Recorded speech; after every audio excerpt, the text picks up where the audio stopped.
So, um, Ganika Keep, where Lord Bryant Montomba trained you in arms. Escod Blacklaw was Okay. fitted out with the latest dragon-resistant defences, fireproof stone roofs, too steep for dragons to perch on comfortably. Breath-dispersing arrow slits that offered the surest defences against dragon fire, and swiveling ballistae to pick them off in the skies. But they served to little or no avail by the time you came across the village. It was being burnt to shreds by Hundarth of Minturn, the red rage of the Dragon Sea and her brood. Um, you arrived too late to do anything. You could just witness from a distance of a few miles this huge ancient red and her brood, her dragon riders, 4 on her back, and her seven wormlings just ripping into anything that moved and reducing the village, the crops, and everything to ash. You swore revenge that day. Hundarth herself is possibly the most powerful red in Faerun, and you'll have to wait a little until you've perfected your craft and gathered powerful allies before you face her. But in the meantime, you've been hunting down her brood. 7 originally wormlings when you saw them, but now they're young dragons who spend most of their time on Minton in the Sword Sea, but go out on raiding missions and diplomatic missions from time to time. And that's what's brought you here, to this God's forsaken spot, the Hill of Lost Souls on the eaves of the Amarach Desert. Hundarth has dealings with the Red Wizards of Thay, and two of her brood, Mayon or Stramboli, often accompanied by one of the dragon riders, fly regularly the hundreds of miles to between the island and Thay in the northeast. And you have discovered that they stop.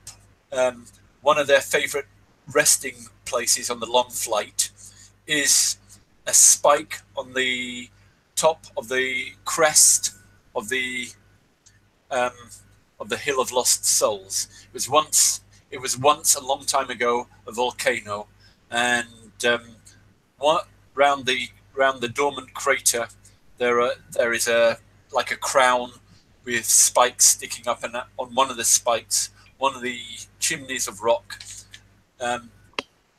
300, 400, 500 feet above the rest of the cliffs, is a cave where the dragons like to take a break on their long flight, and that's why you've made your way here into the wilderness. But the place is unusually busy. There's little sign of the wildlife you expected, bison and things, but there are large numbers of hobgoblin warriors, wyverns, and even in the distance, a flying castle. Night is coming, and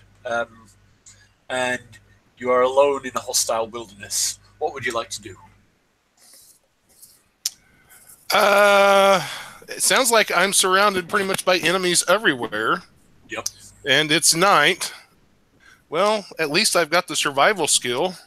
I'm not great at it, but at least I've got it. Well, if it's dark and it's night, I guess night is coming. It's not night yet. Sort of.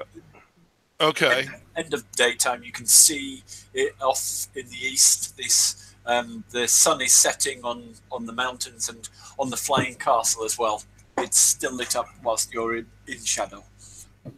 Does this flying castle show any obvious signs of belonging to or being connected to dragon kind or those in Yes, type?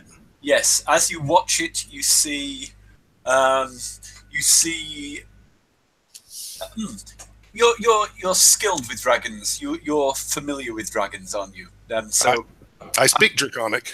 okay, that's enough. At this distance, you can, though it's sort of silhouetted against the sun, you can tell it's a green and it's a large adult or possibly a young ancient green arriving on the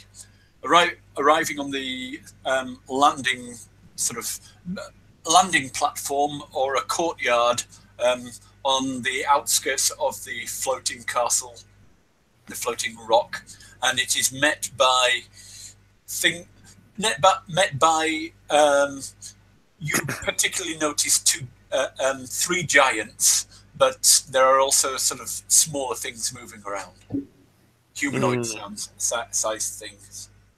I'm not very quiet, but The thing, the this is the floating castle is quite a few miles away, so it's okay. you don't need to stealth. It's just something you can see it without any problem. But unless you're wearing particularly shiny armor, it's not likely to have noticed you. Okay. No, considering I've been on the road or for a while, and this armor's my only armor, it's probably beat up and dented up and even rusted in a few places a little bit. I'm actually going to make my way towards the castle, but I'm going to try to stay off of main roads and maiden paths and stick to any forest and brush and things like that. There's very little. There are rocky granite outcrops in this area. But you're not far from the edge of the desert. There's little sort of. There aren't forests. Okay. Well, actually, the rocky outcroppings could work too, though. I could hide among those, Yep. Especially if there's any that sort of overhang, or possibly even a small cave or something like that. But I'm going to make I'm in no hurry because I definitely would not want to get to the castle at night. And I'm not even sure I necessarily want to go there. But the closer I get, the more information I can possibly gather. Unless you can fly, there's not much chance of you getting there. Yeah, that's what I figured. You do occasionally in the distance. There are signs of wyverns flying around as well. Well, I'm thinking, and I could be wrong on this, since it's a few miles away, I may not be able to see the ground beneath the castle.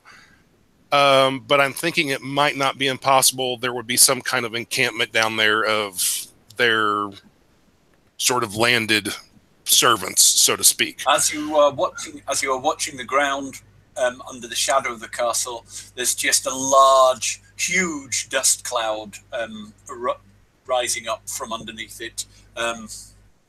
There's a huge number of things traveling on the plains underneath it. Hundreds, thousands.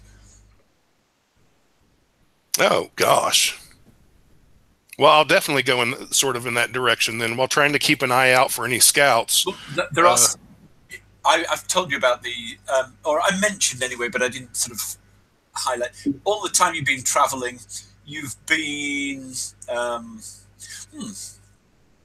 Just go back a bit.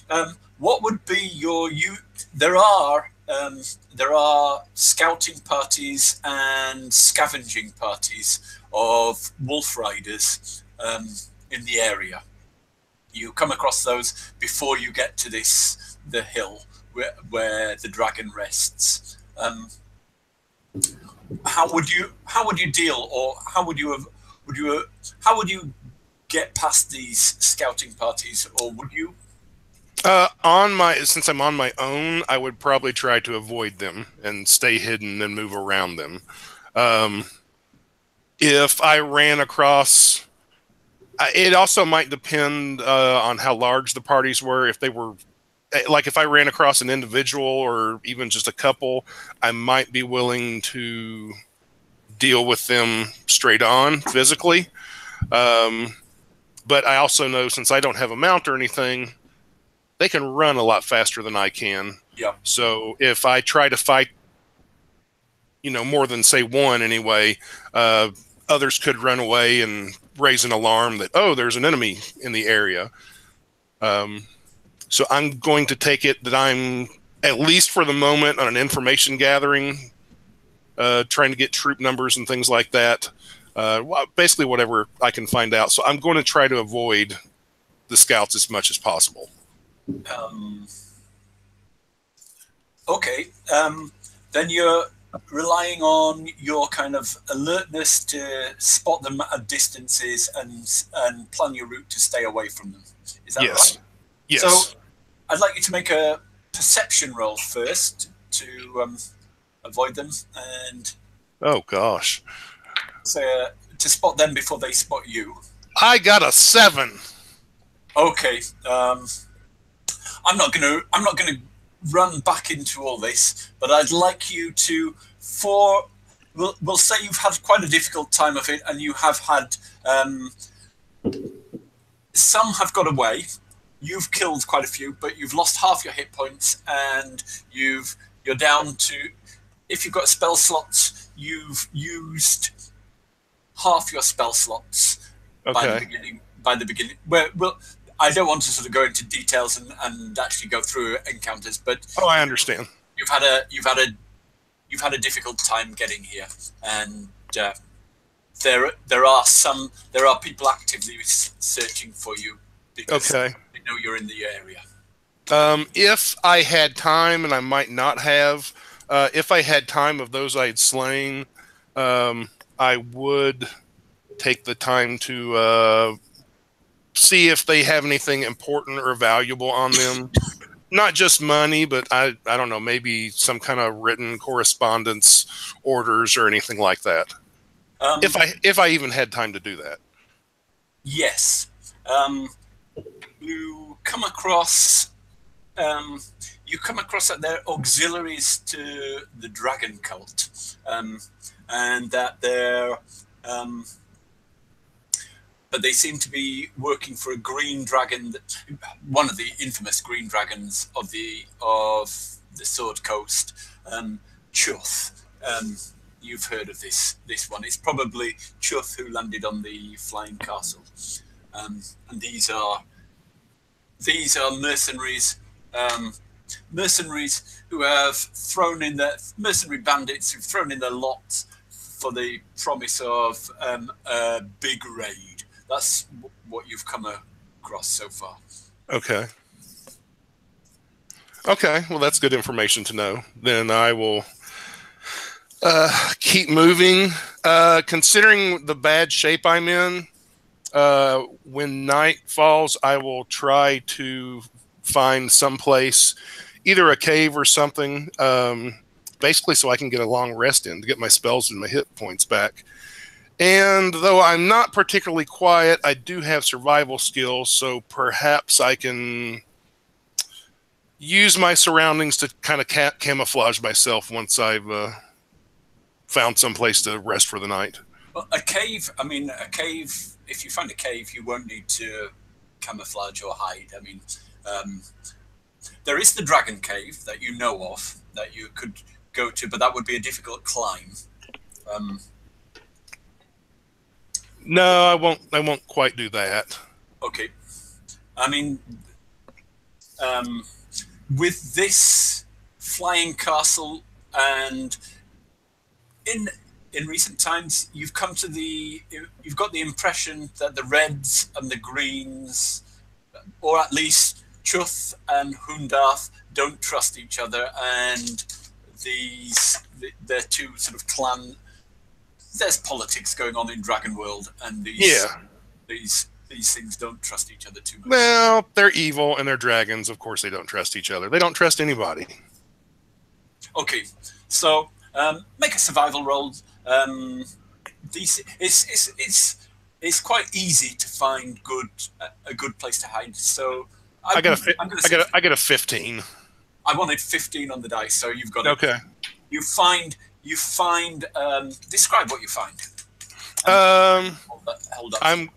Well, one thing I want to make, it's not a very deep cave, but at least it's enough to give me shelter for the night. Maybe it only goes back like 10 feet or so.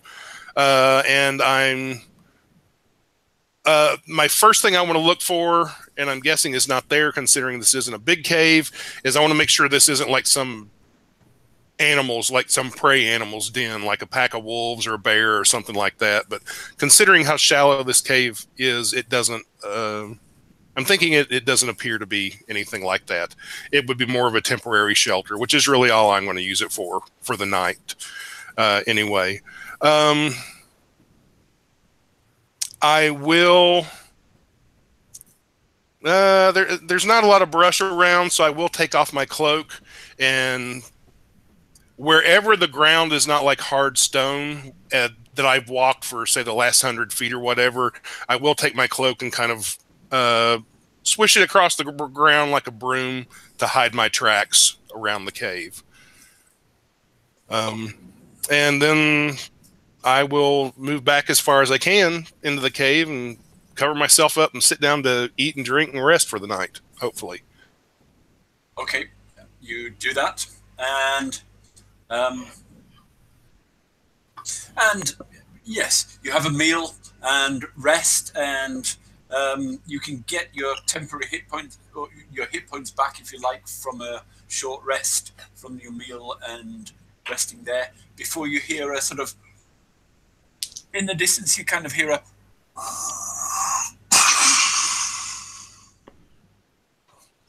in the dark, coming out of the dark. That doesn't sound good. It's repeated once every minute or so. Is it getting closer? Actually, it's quite distant. I've given you a full effect of it, sort of close. Okay. But it's quite a distant sound. I will go to the... Is it dark yet? It's dark. Okay. Well, I'm not going to light a fire. Being human, I won't have good night vision, but I will move to the front of the cave and look out, just in case I can possibly see something. I'm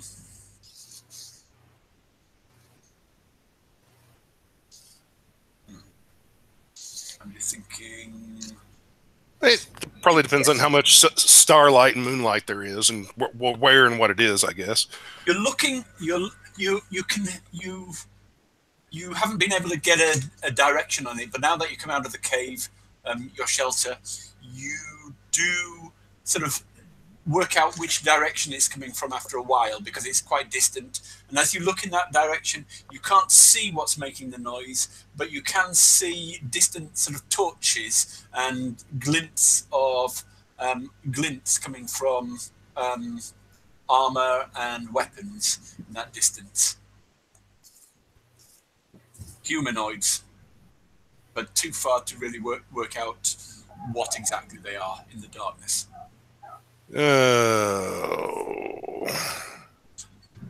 Make a perception roll and tell me what you get. 13. That's good enough. From the way there are some of these humanoids holding torches, and from the way they're moving, and you can't see very clearly, but from the way they're moving, you think they're probably goblins, or at least goblinoids. Okay. I'm not trying for anything exact, but can I have a vague idea of their numbers? Is like 10 of them, or 100, or... Yeah, 10-ish. 10-ish. There are 2 torches and a small number around them, but not. It's a patrol rather than the army. I'm actually going to start going towards them. Okay. I'll try to be as quiet as I can. Okay, and as you get closer, the noise of gets louder. But I'll jump to the others there. Okay. So Claire and Bale, do you remember how you got here and what you were doing? Yeah, we're traveling through the mountains and in mud, covered in mud, To avoid this big giant army of entourage, we passed the tests of your quests, whether it was those dice rolls, those 3 tasks that you give us, and yeah, we've been traveling through the mountains, trying to avoid this entourage of army to try and warn the city, or whether it is we're going to warn them of the oncoming onslaught. Yeah, you have heard occasional rumours, and Bale a little more, but only a little more, that the lost or the hidden elven kingdom of Evereska is up this way, and it's the only thing that could attract a force of this size. So you've it's not really far. It's quite a bit to the north, but it's not too far out of your route. You're going in this direction anyway. So you decided to head up to Evereska and warn them. And your trip has taken you here, up into the Hill of Lost Souls. Indeed. And that is where we are heading, to the Valley of Lost Souls, or wherever it may be. And Bale, last I recall, saw this truth death tangle landing, and a strange figure that seemed to smart of familiarity up there. And with that, and with that emotion that's boiling towards truth, Bale, in a rage that would only impress that of a barbarian of such true nature, whips out his rock horn and goes,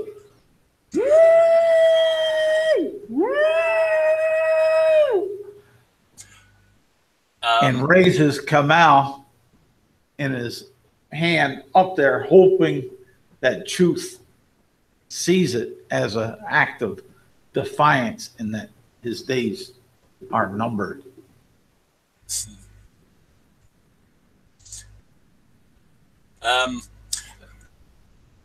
You've been traveling together quite a long time.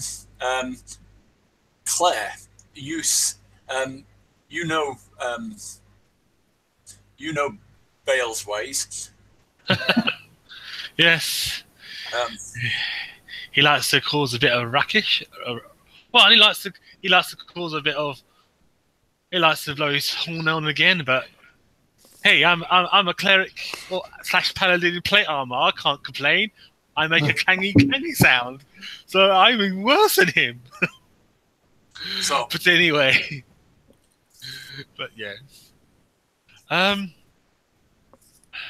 guess Sinclair will like raise her shield and draw her sword and like prepare for this dragon to come at us. That no doubt the dragon has probably heard the horn and like is now heading towards us. So Claire is preparing for combat.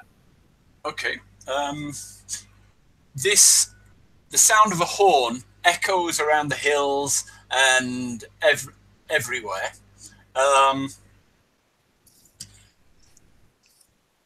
And including to Escod Blacklaw.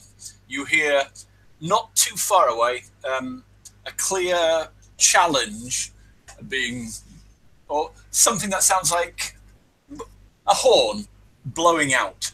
Either one of the goblin hunting parties have found something and are signaling to their crew, or somebody's challenging them. Oh, okay. I'm not gonna take my sword out yet, but my shield is up, and I'm gonna take off at a run. I figure either way, if they found somebody, that somebody's gonna need my help. So I'm taking off as fast as I can go in my chain armor with my shield. Okay. And okay, you're in Rocky Hills. Bale and Claire, what You the dragon's quite a few miles away. You know dragons have sharp senses, and it's almost certainly heard you. But you can look around. What kind of terrain would you like to use for your battlefield? Well, Claire knows that dragons like to use their breath of doom and so forth, and their legend and their nasty attacks. So Claire will look for as many big giant rocks to take cover, like something like above the head, like a cave or something with lots of rocks inside of it. So Claire will look for like a cave or like an opening where there's like some rocks, some like hard cover where the flames can't sort of hurt us or get us that well. So that's what Claire's thought process is. She could go quickly. Let's Grondetta, let us find a cave and take shelter there. So she will try and find like a little opening or some sort of rocky sort of opening where we could take some hard cover and like prepare my bow. Mm-hmm. Okay. And Bale? Bale. Sticking with Claire? Well, somewhat. Bale's looking for like what you would picture at the foothills of some grand mountains where you have some rocky knolls, like an open valley with some forest trees kind of encompassing on certain areas. And he's gonna step up to one on one of the rocky knolls that will be somewhat close to the hag and Claire, and we'll stand up there with Kamal in his hand with this heroic pose, waiting for the coward, the worm of worms, Truth, to come if he so chooses. Okay. You're looking around. Claire, make a survival roll or an investigation roll. DC 15 to find a good defensive. All right. Okay. Survival then, because I'm trained in survival. I got a 16. Excellent. So yes, you find one that will give you some shelter from fiery breath weapons. Nice. Yes, it will give you full cover when you're in there, and you'll be able to shoot your bow out, though you won't be able to use your weapons in there. You'll have to come out to use your other weapons. That's fine. I got spells. Okay. Yay. So you do you continue blowing the horn, or do you stop after a while? After two solid blows of the rock horn, Bale will stop. He figures that good hearty blows, it should have got the coward's attention. Okay.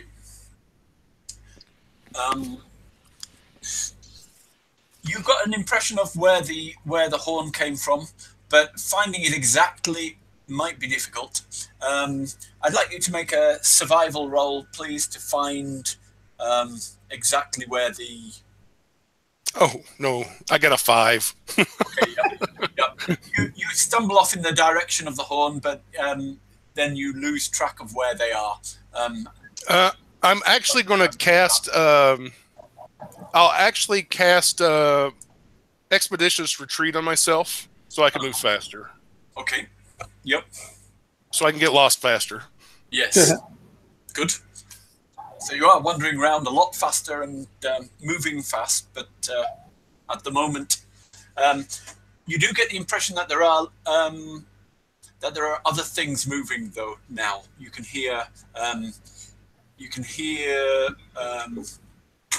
things closing in?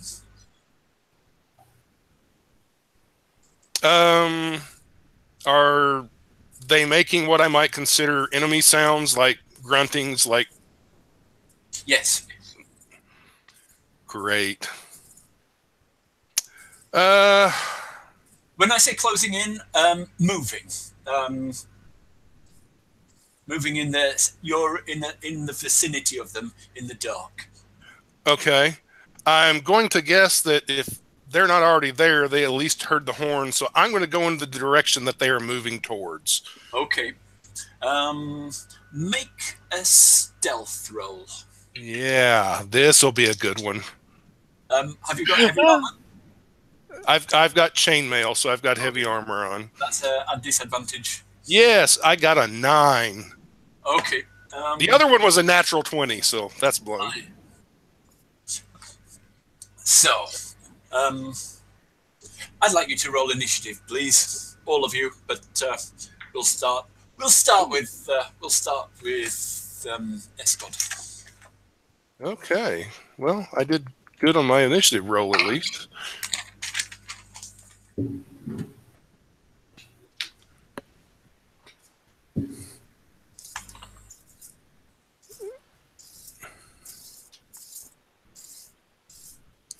And then can you put it in the chat? Oh, you've got it. Yeah. Oh, that is a good initiative. Wow, we all got good initiatives. Bale and Claire, you won't be in it to start with, but that's all right.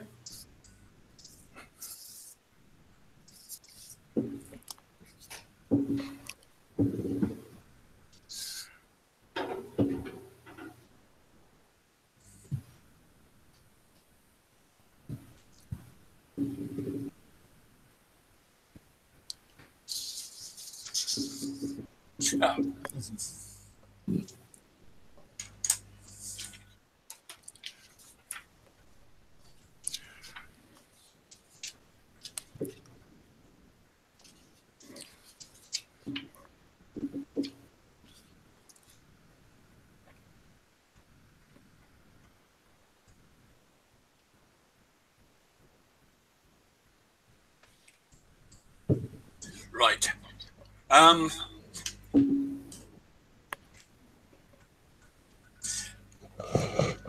Escott, the first thing you become aware of are, well, you are aware that things are, you hear twangs of, you hear the stretch of bows being prepared, weapons being, swords and sabers being drawn, voices in a hobgoblin or goblin speech. Do you speak it? I do not. Okay, you've been around enough to recognize their voices, but you don't know what they're saying. And they're spreading out in the darkness. They haven't come into well, have you got any light source? No. No, I do not.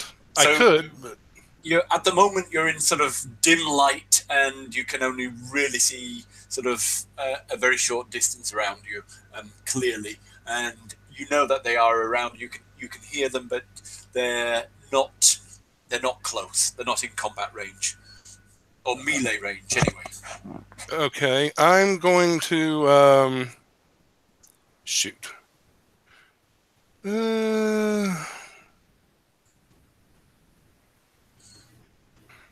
Okay, can I reach down and just like grab a rock or something like that?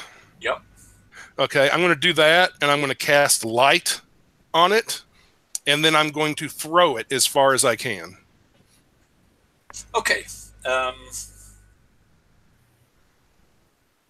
Okay. Yep. Just any old direction. The direction I had been running, like straight ahead of me. Okay. And what will you do once you've thrown it? Carry on in the direction, or? No, once I do that, I'm going to hunker down with my shield up in front of me just to see what happens. If they go towards where the light is, or where it originally came from, or if they already know I'm here and they're moving in to attack me. I'm basically waiting to see what their reaction is. Okay. like a flare throwing up into the air, that your lighted rock flies over, and you see the faces of a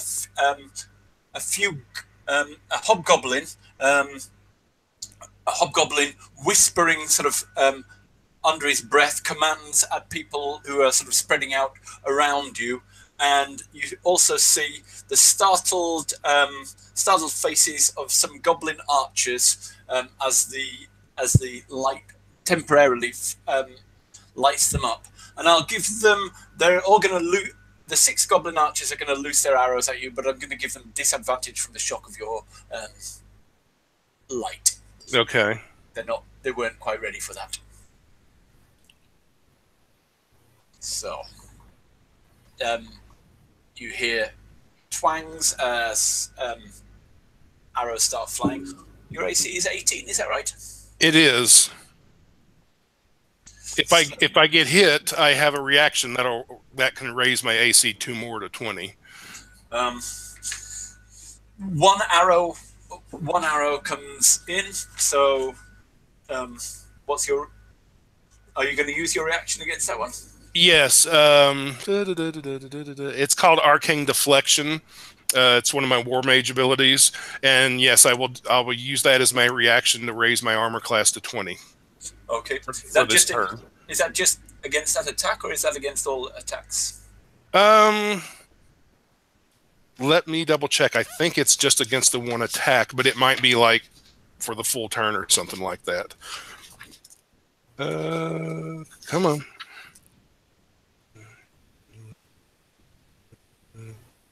Against that attack. Okay. So yeah.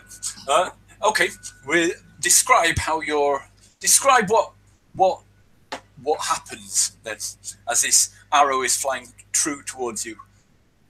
Okay. As this arrow comes in, I can probably see it because of the light spell now in the distance, and the first thought in my mind is, "Oh no, this is going to hurt." Since this is part of my the arcane deflection is a magical ability. I'm supposing I'll probably make like a sweep through the air, kind of like a spell or something with my free hand, and then my shield will glow a little bit. And I don't know if you remember the old Dungeons and Dragons cartoon from the 80s. Oh, yeah, I remember. Okay. The shield that the one Cavalier guy, Eric, had, he could like hold it up and it would like shield everybody around him or whatever. I'm imagining it a little bit like that. Like my shield glows and there's sort of a glowing magical shield that expands a little bit to give me just a little bit more protection. And you hear out in the darkness as they're frustrated that their attacks have failed against you. But you hear, you smell warg on the air, on the warm air, and you can hear the padding of feet running around, and then, but so far they haven't attacked. Bale, I'd like you to make a perception roll, please. All right. 2. He is too focused. Yep, you're 7. Yep, you're watching the flying castle. You do see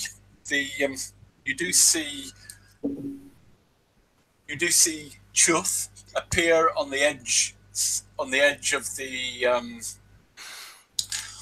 of the platform, looking in your direction. His neck snaking around. He seems to be, but at this distance, you're not sure what he's thinking, what he's doing. The rest of the things, you don't know what's happening. But Chuth's big enough to see, and the giant also doesn't seem to have reacted. He seems to be watching the dragon more than reacting to you. All right. Anyway, you've missed that. Claire, I'd like you to make a perception, but I'm afraid yours is at disadvantage because you're in the cave and you don't get a full view of all the sky. So I'm saying that's okay. All right, no problem. Okay, my disadvantage is a 19. Okay, that's good enough. Yep. Um, you see a bit of rock illuminated, a bit of the cave that you're in. Something glows off the rock. It's being reflected off the rock, and when you turn around to look in that direction to see what's creating the glow, you can see in the distance, maybe 300-400 feet away, a glow, but you can't see what the glow is coming from. Oh, so this glow is coming inside the cave, yeah? No, it's coming from outside the cave. In the you just saw that what alerted you to it was a reflection, a temporary reflection. And you don't actually. When you come out of the cave, you realise that it whatever is. You can see something glowing, some light sort of glowing off the ground. You can't see what's glowing. It's disappeared in. It's under. It's down on the ground and hidden. Whatever is glowing, but you can see the glow above it, and the light lit up above it, and but you can't see anything in the light. Fine, I just like prepare. Yeah, I think it's like the dragon that's coming to land, and I think that it might be his scales. So Claire like takes the dodge action and tells Gondol to keep behind her at all times. You're pretty sure that the dragon is too far away to have arrived. You've seen dragons move. Then it was miles away, and it wouldn't have arrived yet.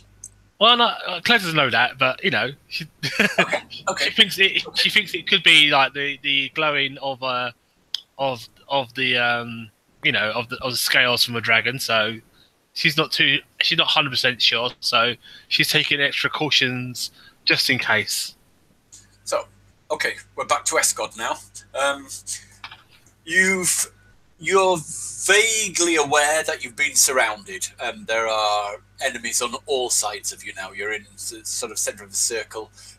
You've lost sight now that the light has landed of where the goblin archers, but you know where they were. Would you like to stay where you are or move? I jump to my feet, draw my sword, and start running where the archers were. Okay. Make a perception roll against their stealth. 11. Great.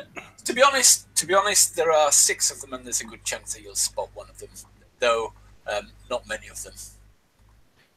You run in their direction, and you have an 11. Okay, you come across. They've hidden. Did you roll at disadvantage in the darkness?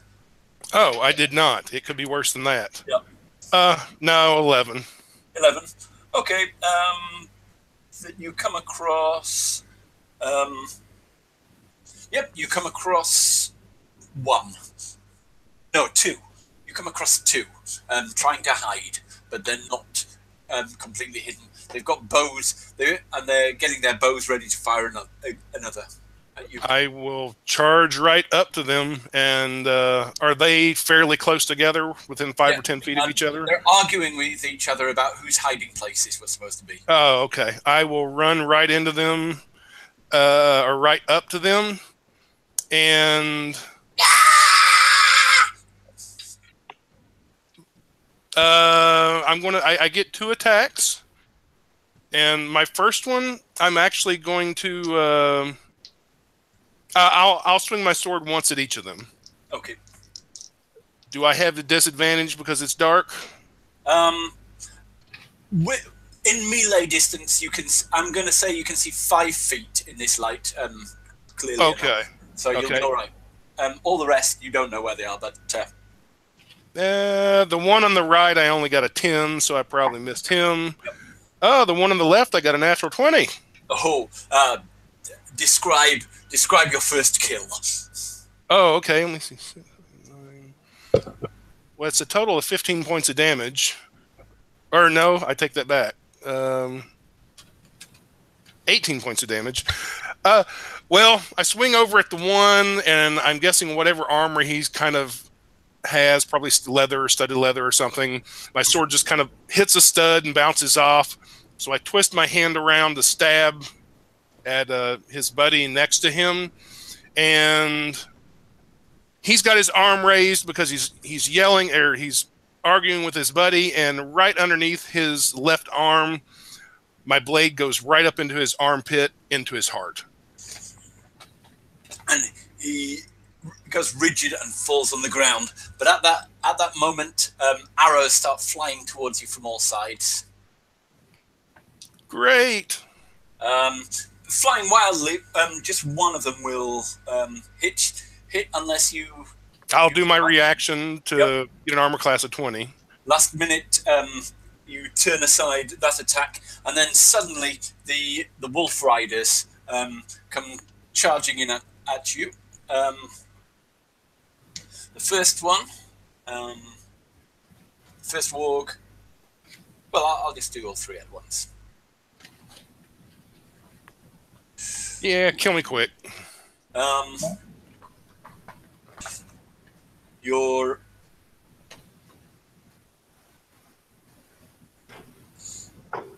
18 will hit you, won't it? Yes. So, two wargs come. One warg grabs, comes flying in and grabs one, sort of, gets a grip on your foot and starts tearing at it, and the other one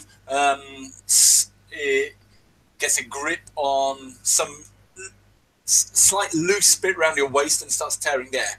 They're not really doing a lot of damage, but they're unbalancing you, and I'd like you to make two strength saving throws, please, as they're trying to drag you off your feet. Okay, 19 and 8. Okay, you were ready for the one on your foot, but the other one overbalances you, and you land on your side, and you take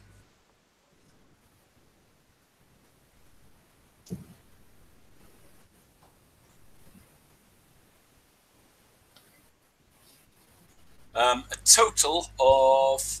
Do you want these individually or together? Together's fine. Well, no, I do have probably individually because I do have heavy armor master. Okay, 6 and 5. Oh yes, your heavy armor master. Well, so your heavy armor master will reduce this by significantly. So 6 and 5 is reduced to 3 and 2. Okay. But you're on your back, and then Habgaz and his two companions are striking down at you on the ground.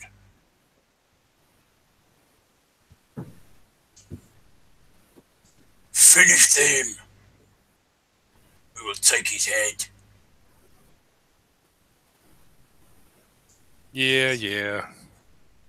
So,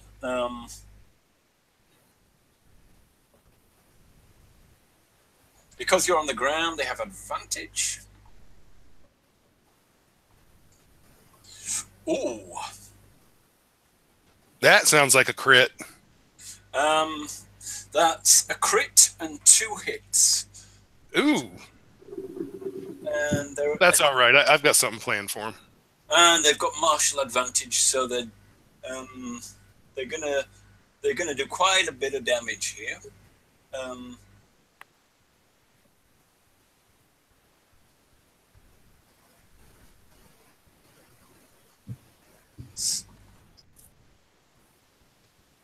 So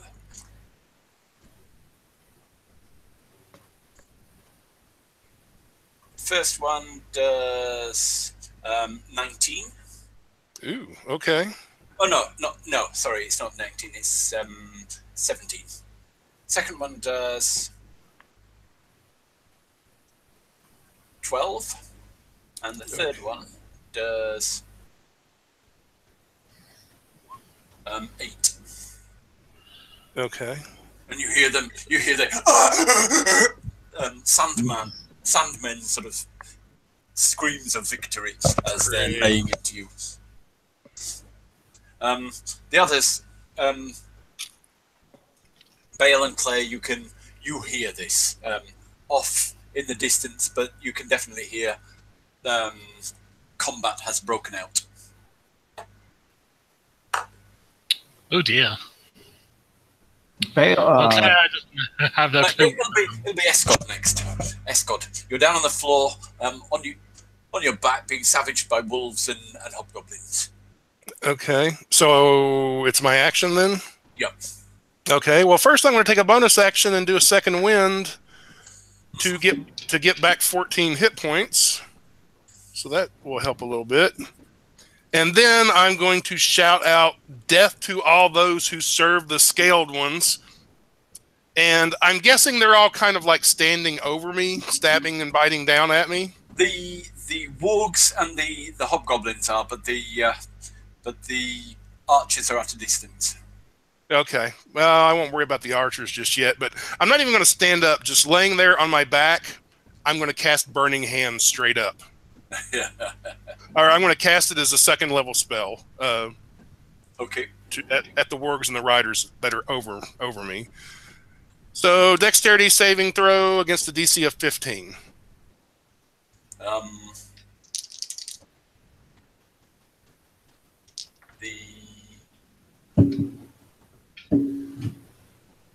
You catch all 3 hobgoblins, and the wargs, you get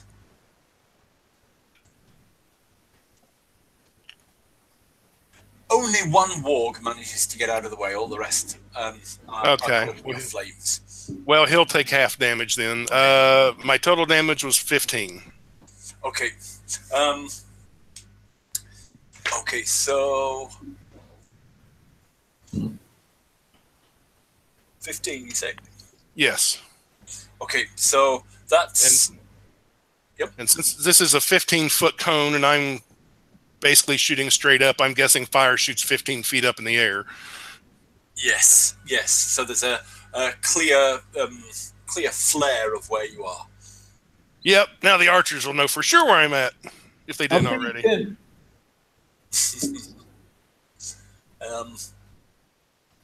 And then, okay, let me just check the 2 wargs.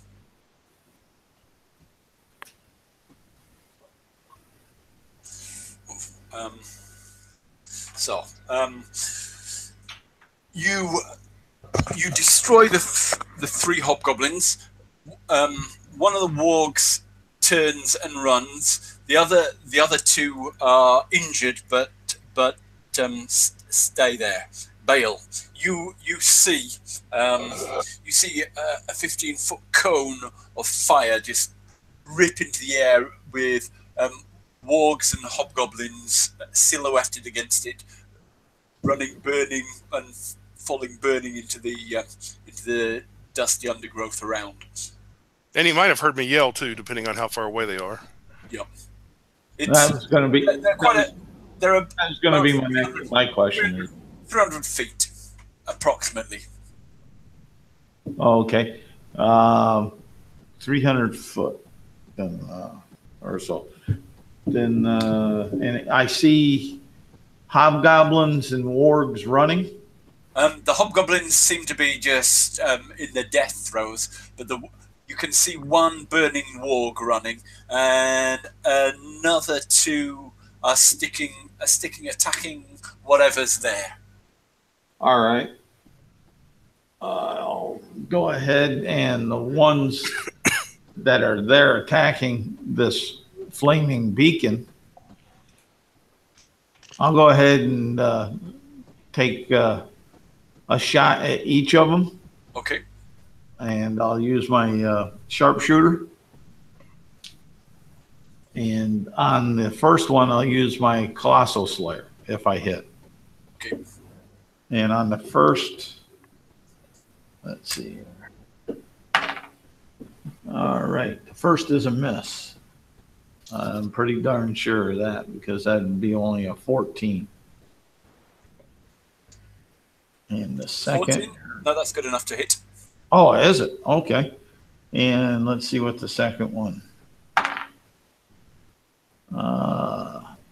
The second one definitely is a miss. That's take the 5. That's a -1 plus. Yeah, so that's all of a 10. Okay, yeah, that misses. And 8 plus another D8. So the one there gets. Ooh, there's 12 plus.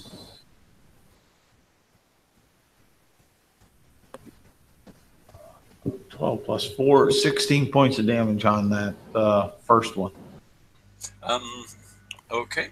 Oh no, I forgot the 10. Well, it's still you hear and the as the warg is thrown sideways by an arrow through the ear. Okay. But the other one misses and the warg is still up. Okay, and I'll move 35 feet closer to the target.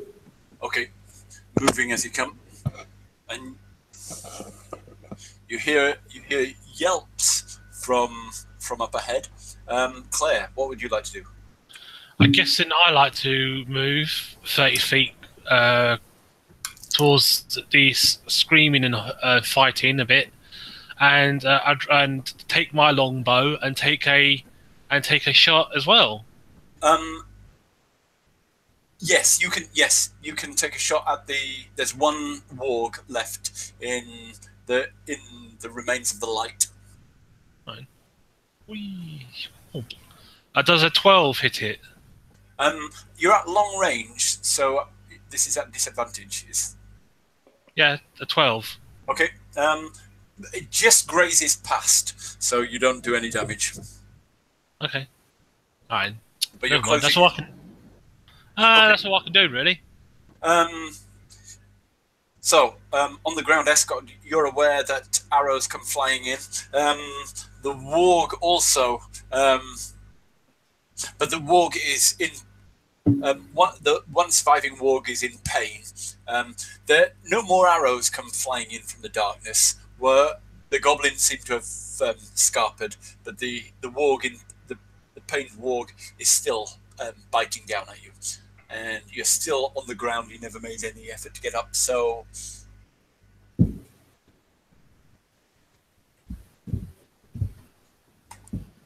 is it my go? no, it's the warg's turn. That's what I thought. Okay. With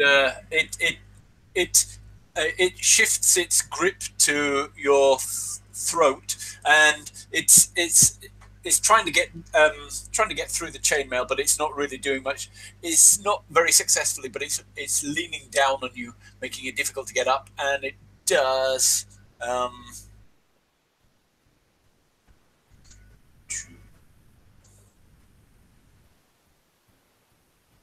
Does 12 points of damage as it's ripping at your throat. If it matters, I can still do my reaction since it's a new. Yes, possibly. It hit an AC of 21. Would that hit you anyway? Yeah, that would still hit me. Okay. But how much was that? 12 points of damage? Yes. Okay. Ripping at your throats for 12.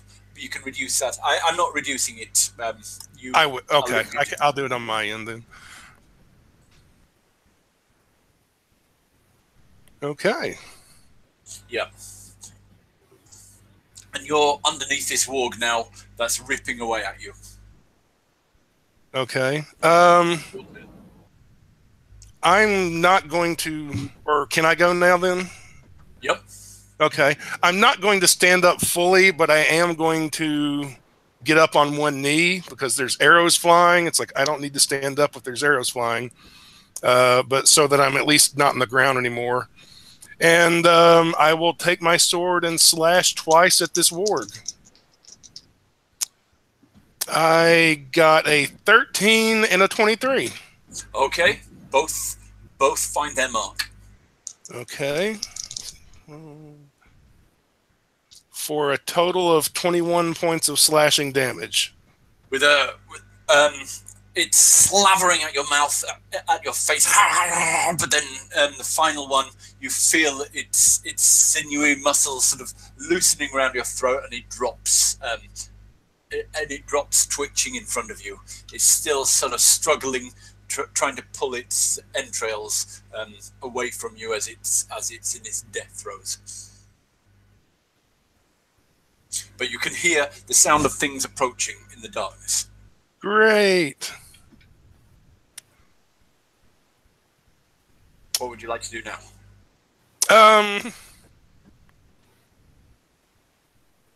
Things are moving all around you. I'm going to sheath my sword real quick, so I'm not running around with it. I'm going to reach down again and see if I can find like a rock or a tree branch or something like that. And hopefully I can. Okay. Yes, you'll do that, but that's really the end of your turn now. You've kind of found your tree branch, and you can do whatever you want to do with it next round. Okay. Meanwhile, Bale and Claire, you're approaching. The battle seems to be over. But you can... Yes, battle seems to be over. Bale, what would you like to do? Bale will, seeing that there's... You can't see. You can't really see.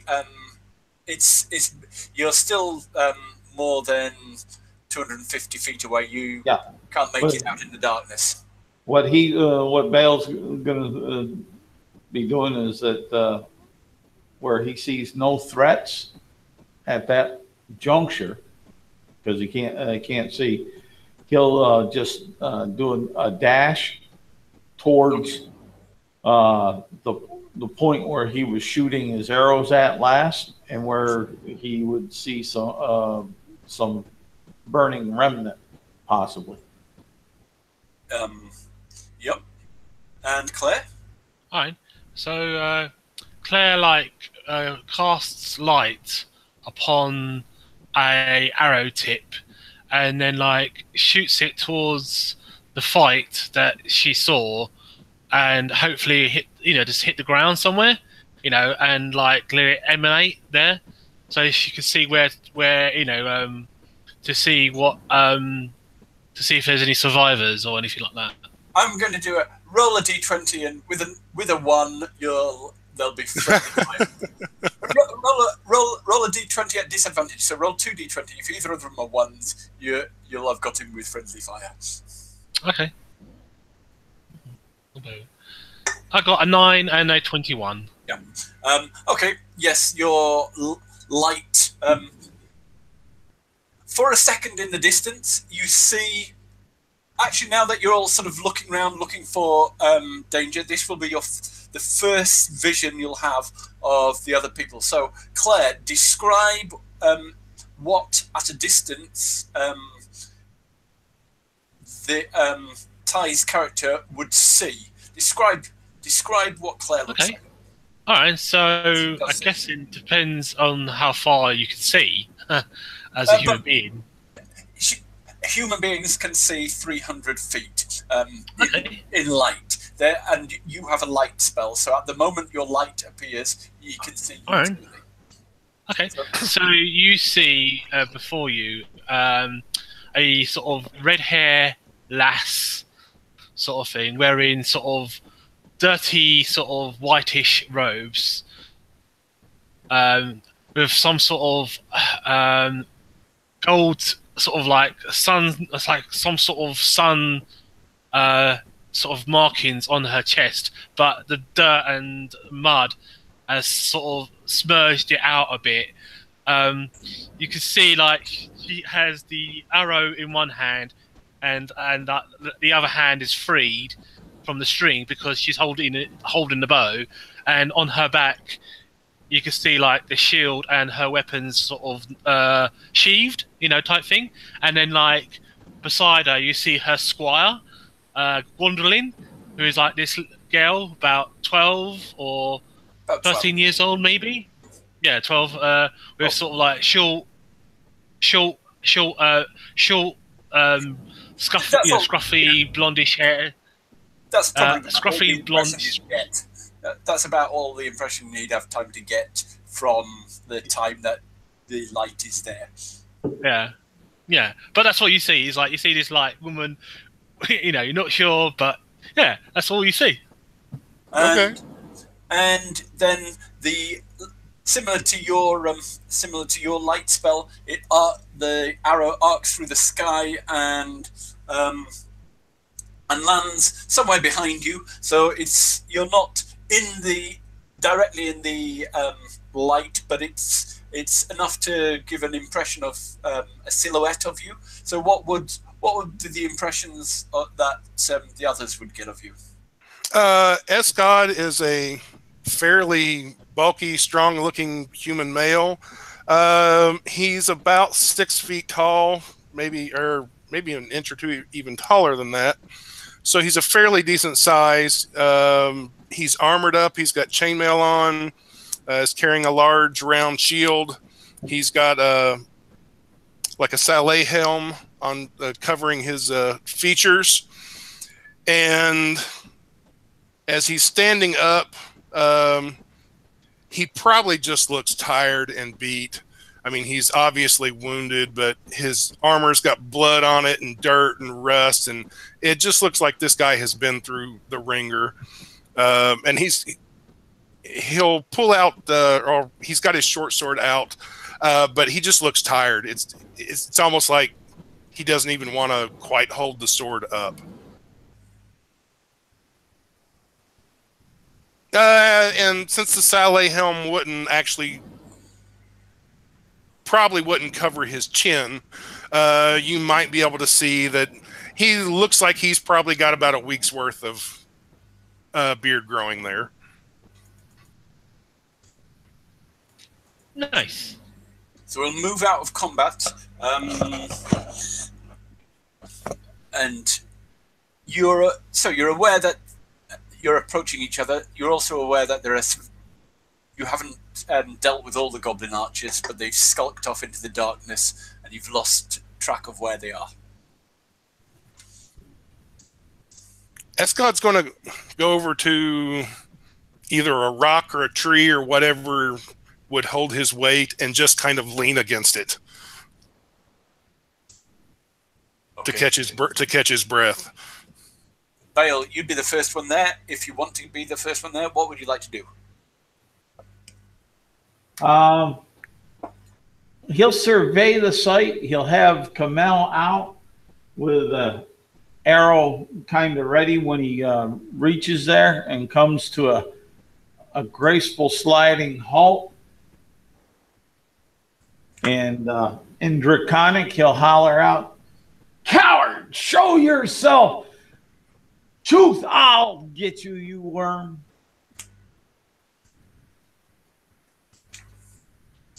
So you hear some strange language being spat out in the darkness, Escod, but you don't know what's being said. Well, actually, Escod speaks Draconic. Oh, yeah. Oh, so you do get it. Yeah. And he'll say back. He's not yelling, but he'll say back, sort of between panted breath. It's like, they're not cowards. Evil, yes, but they're not cowards. They like lording it over those less powerful than themselves.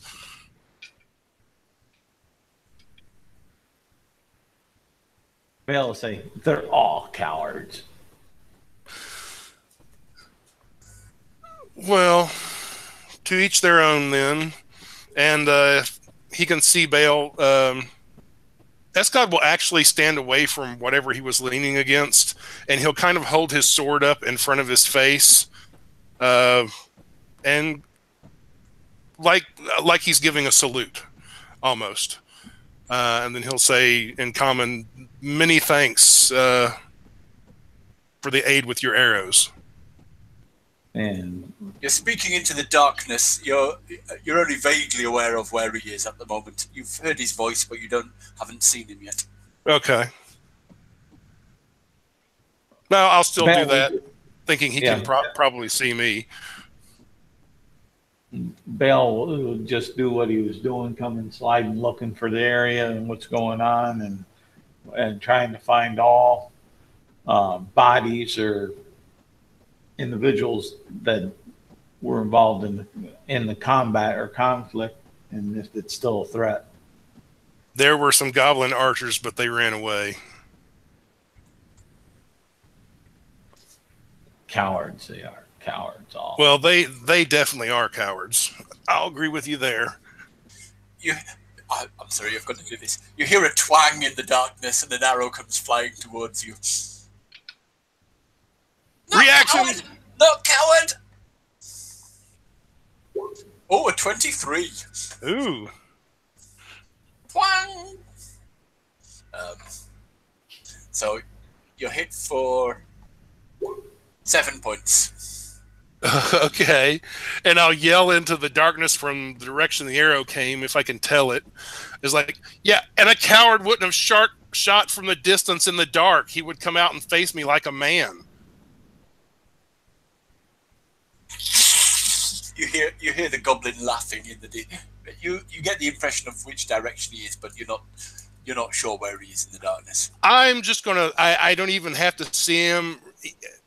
I'm just gonna throw a firebolt in that direction. Okay. I'll allow you. Yes, you react first, Escod. So throw a firebolt at him. It's blind, so first of all, you need to make a DC 15 intelligence or investigation to work out exactly the correct direction. Oh, Stand any chance? No, Okay. I did. I only got an 8. So. Okay, you fire it off, but you weren't you were slightly moving when the arrow hit you, so you don't know exactly which direction. So you fire it off, but you don't. As your firebolt goes flying past, you get a vague impression of where the hobgoblin, where the goblin archer is. Yeah, that's fine. I was really just trying to scare him away more than hit him. Yep. And Bale. Well, just Bale is going to secure the ground around, scan for since he heard the comment of the arrow striking from the dark. He's going to look for that threat out there, and he's going to be looking for his somewhat favored hag and the rather pious travel mate. Yep. The girl and your two human companions come out in the darkness. Claire and the child you saw briefly. Okay. So, like, Claire looks around, Claire, sort of, lights a torch. You hear some, clinking of flint and steel, and, she lights a torch on a, type thing and holds it up high. And, so now you see Claire, sort of come and she sees you and says, hello there, worthy traveler. Are you injured? Escod will nod back and say, quite a bit, actually, but I'm alive. And So may I have your permission? May I have your permission to heal your wounds? Oh, very well, if you've got such talents. Indeed. And he'll sit down on a rock. All right. Bale will grumble, "You'll regret this." She comes over with her hand glowing, and she gently touches you on the shoulder, sort of thing on the back of your shoulder, and she casts cure light wounds. Yeah, okay. Woo.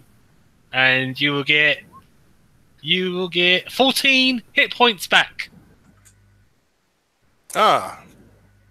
He'll put away his sword, and he'll nod again and say, thank you. I feel better already.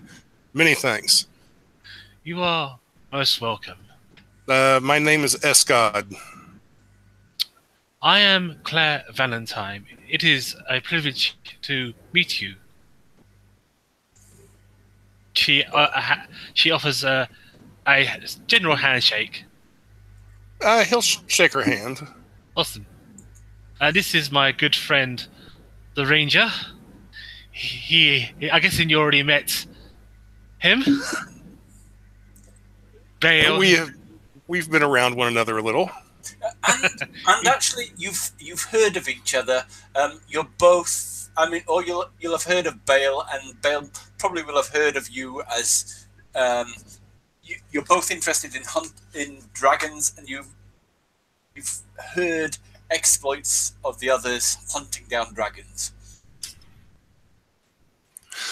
Well, this is a strange meeting in the woods, or in this desolate land in the middle of the night. Indeed, we are heading to the nearest dwellings to warn them of this army that is threatening to attack it. This castle in the sky is approaching. We must move quickly and warn the people there. Yes, they are worthy to be warned, my people. The elves. Elves. Great threat. Well, may I travel with you then? You're more welcome. The more the merrier. One that has a taste, even as slight as yours, for dragon worm blood is more than welcome in my company. Oh, they can all die as far as I'm concerned. A man with a true heart. Not all dragons are evil. No, they're not. The only good dragon is a dead dragon. Dead dragon, yeah. What if you met a gold dragon? Would you kill such a graceful creature? It could just be a black dragon in disguise. So how would you know? Better safe than sorry. As long as it was helping to combat its evil kin, I would not kill it. There you go then. But it would have to convince me that it was in the battle against its cousins. Very true. Well then, onward and upwards towards the grand city. And you hear some rocks come rolling down the hill. Nowhere near you, but some large rocks come crashing through, rattling against other rocks, smashing their way down, but nowhere near you. Bale will pick up his rock horn and go. Before you blow it, you just do hear some voices arguing a few hundred feet away in the darkness. Not goblin sized, but huge voices. Oh dear. Quickly, let's just move before anything else comes our way. It looks like good material for a couple bow strings there. What does? Those loud, stumbling noises that cause those rocks to tumble. They're arguing whatever they are in the dark, but they're arguing in whispers, but they're loud enough to hear from 200 or 300 feet. So they're very loud whispers. Don't you hear it? Don't you hear them? I hear it. Do any of you speak giant? Well, No, but I tell you what, I'm going to cast comprehend languages on myself, let's see here. so I can understand what they're saying. Nope. I don't know. I don't know a single thing. So Not the only thing that Bale would know is it sounded awful familiar from the past down just outside of Candlekeep, where he got his bowstring for Kamal. Okay. You hear gradually your ear becomes attuned, and you hear them shouting. You hear them arguing, sort of. How are we going to catch something to if you can't be quiet? And the other ones shouting back at it. You're making more noise than me. Well, and we could catch those little things down there. And he says, no, we want something bigger. We need to. Remember the old wars. We want to catch us a dragon. Stay hidden, and we'll catch a dragon. You heard that horn. I will pass this information along to my companions, my new companions. They might actually be allies against the dragons. Maybe. Giants after a meal? After a dragon meal? Sounds interesting. Well, they're not too smart, it doesn't sound like, but when have giants been known to be smart? Very true. So we can either run, fight them, or try to parlay with them. You hear the occasional sort of rock being loosed and falling down as they're trying to find good hiding places, but there aren't many places to hide a giant. Is there a way I could make Bale's horn even louder?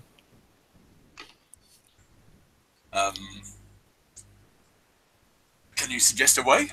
One, I was thinking of my cantrip spell known as the thaumatic, thaumatage. Yeah, thaumatage. Yeah, and I was wondering if I could cast it upon his horn when he blows it to make it really blasty. Or does it just work for me? It's just really your voice booms out 3 times as loud.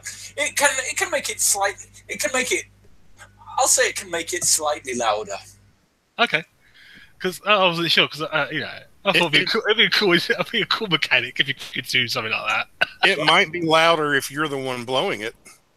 If you're allowed to. Well, I'm not allowed to touch Bale's things. I return them, but never actually touched them. And my name, says the child, is Gundreda, she says to you, looking up at you. The hag, Bale will say. Says the ugliest person in the group. Don't mind them two. They like to bicker. What? The elf and the girl? Yes. No, the hag. Bale will correct you. Why is she a hag? That is there is no need to go into that right now. But there you go. The elf has been sent on a mission of diplomacy, she says, to improve things between races. I have the cure. Well, if you're here on a mission of diplomacy, it would probably be a good idea to have some giant allies. Indeed. I have their cure too. Yes, he has a cure for many things. His mighty bow. No, fire purifies all. Yes, little hag. You have a very simple outlook on the world. Now you can see what I deal with every day. Elves, so chaotic. Well, so, we can, there, Esker. Yeah. So you want to go parlay with these guys? You can talk to them. You think? I can at least for a while, I can understand what they say in their language. I don't know if they can understand common or not.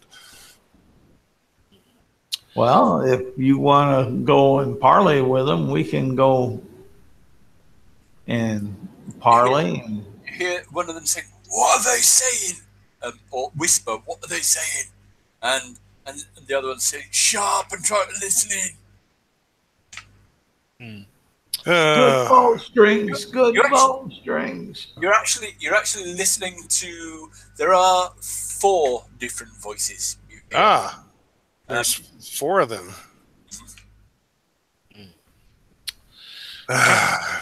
Perhaps I shall. Do you want me to try and talk to them? Can you talk to them? I can't talk to them, but I can try. I sort of like. Very well. Give it a try then. All right, and I use my booming voice and say "Parley" like that. Should we talk to them? No, they're our bait.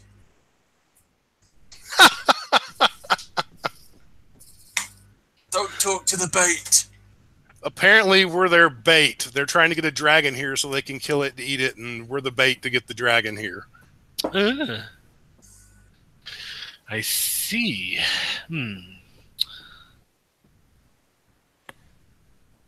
Well, keep them talking, and I'll see if I can sneak up on them. How far are they? 400 feet, something like that. Off in the dark. Damn. It's quite far away. All right. Weighing this, Vale will say, it's more important to let my people know the grand threat that's coming their way. That's probably true. We can head that. I could really use a night's sleep, but I suppose we can keep moving. Well, I can heal you some more if you require it. Well, I do require that, or it would not hurt, but I'm also I'm practically out of spells. What were you saying? Shut up and try to listen. All right.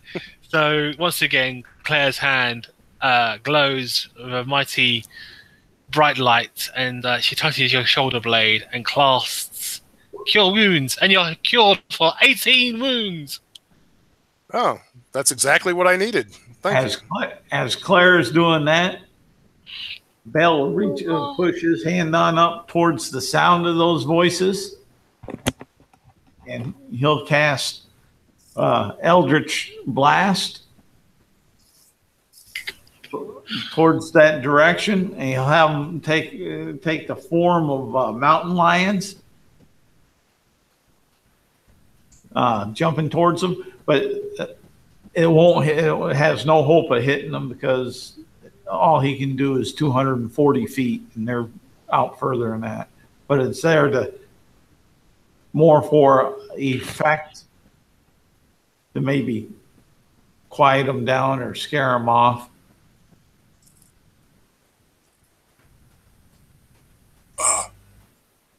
We could eat a mountain lion, says one of them. Where's it gone? And at this point, Escod will yell out, "Oh no, look out, the dragon! It's right behind those 4 giants." Quickly, run! I sort of say in a booming voice, and we start running. He's trying to trick us! You hear a shout, "Don't believe him!" There's one who's clearly more... it's a woman's voice, and it's clearly slightly more intelligent than the others, and it's got a slightly different accent as well. Nice. Boo. So we'll move. So what? We're moving off to the north? Yes, we'll head towards the elves. Since you don't want giant allies, you want to kill everybody that's not an elf. No, I'm letting you and Claire live. Oh. Bait's moving. I'm putting up with the hag. The bait's getting away. Yeah, we move. We just like move.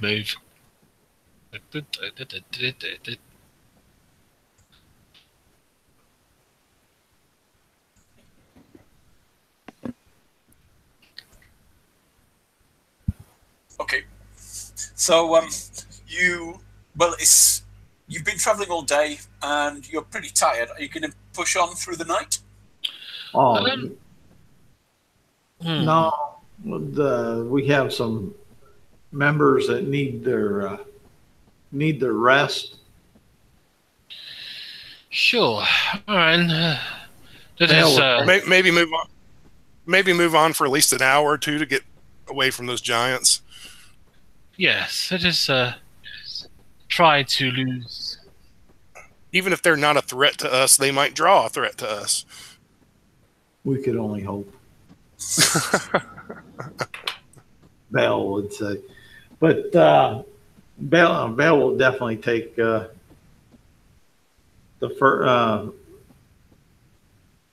first 2 watches anyways. Okay. So you move on. You move on away from the giants, moving. It's not difficult to lose the giants in the dark, and even the intelligent one. And you move on for about an hour, and make a survival roll to find a place. Okay.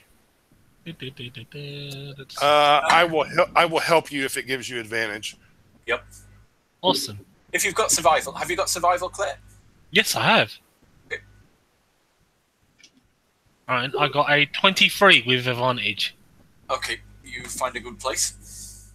You find a cave, and you find a cave that will take you. Yes. She will sit up. She will sort of sit on the rock and watch and have rest there.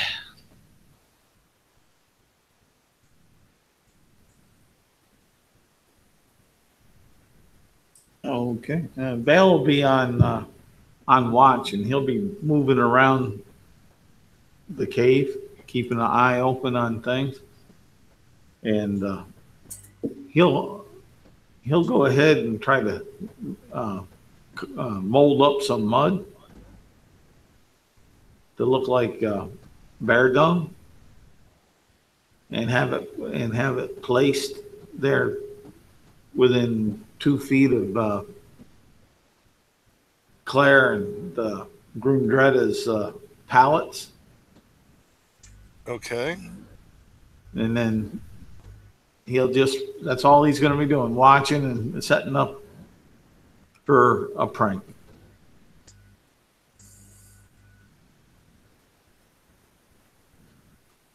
Escod's going to go straight to sleep. Okay.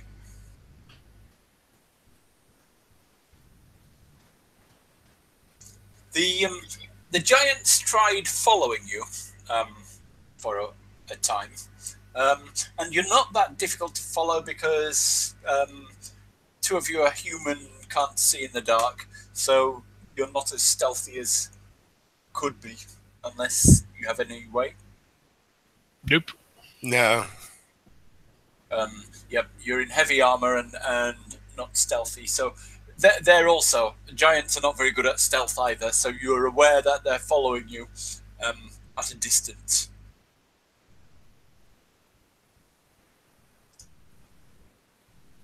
Bale will be thinking in the back of his head while he's making the imitation bear dung and keeping an eye on the front of the cave and such, that you think strings on wheels. When you came to the cave, you think you probably gave them the slip then, and they might have carried on, or they seem to carry on and not notice that you'd gone into the cave for a bit, and then you heard them grunting that they'd lost you and looking around for you for a bit, but they weren't. Then they seem to have lost you when you got to the cave. All right. Okay.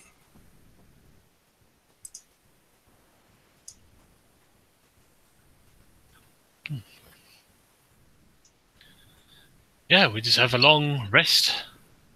Bale, make sure that there's no fire or no light to give any hint to ourselves. Okay. And the cave you found was actually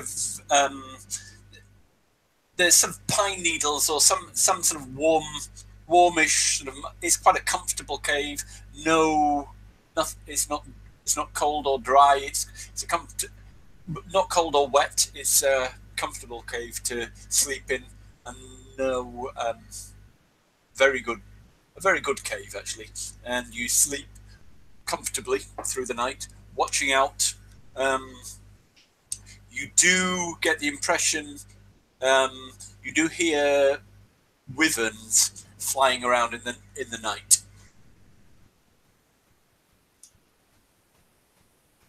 On your watch, Bale will try to at a distance, but they don't ever come very close to the camp. Well, they do actually once, but you hear some giant rocks go flying through the air, crashing around, and then you don't hear wyvern wings after that. Bale will kind of try to mark the direction where he heard the wyverns. Okay. What he'll do is he'll out in front of the face of the cave, he'll stack 3 stones up upon themselves in the direction that he heard the beat of the wings and the snorts of air turbulence from them. Okay.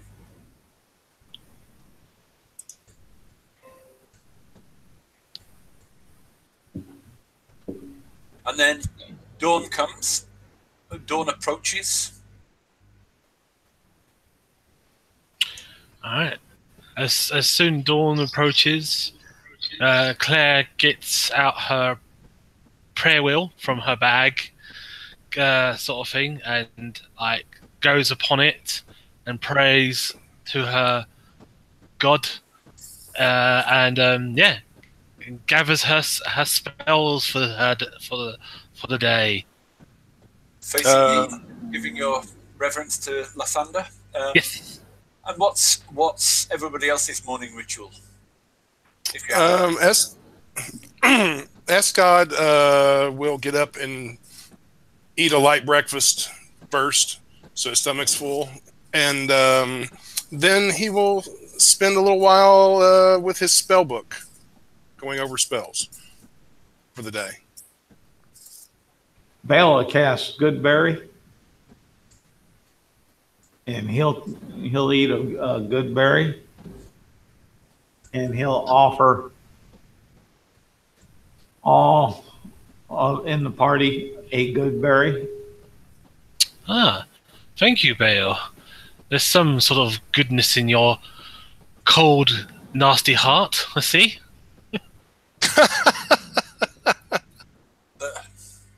I gotta make sure my bait is healthy looking and spry. There's only goodness in the berry. Don't believe it goes as far as his heart. Escott will say, "My thanks. I'll take a good berry." I'd be quite willing to eat your heart and see if that has any goodness in it. Yeah, hag. See, I told you, Claire. Watch out! I'm telling you, she's a hag. Make an investigation roll, everybody. All right. Investigation roll. Ooh, 21. Let's see here. Investigation. That's a 17 things. Investigation. Okay, it's just 17. I don't get Ooh. nothing more. 22. Okay. I beat you by 1. I'm going to say I beat the wizard. all of you notice. All of you notice. It doesn't seem like the right kind of weather conditions, but there's mist hanging around in a bit of the forest. No, not the forest. There's mist hanging around some sort of dry, gorsy bushes, not far from the cave. Okay. That Looks like doesn't the seem morning natural. Bell will turn around and he's going to point by Greta and Claire's pallet where they laid and says, look at that. You attracted a mist bear. There's his dung. Clever. During the night. He's out there now. Hunting you. He marked you as his prey, that mist bear did. He especially likes hags. Your trickery doesn't work on me. I'm used to your fey tactics. Don't try and pull wool over my eyes. Oh, very well. I'll take out my sword and just start marching towards the mist. I draw my morning star and raise my shield and cast light upon it and walk forward. Okay, the lighted, glowing mist starts moving away from you in the dark, and it starts swirling up, moving up, taking a sort of form in front of you.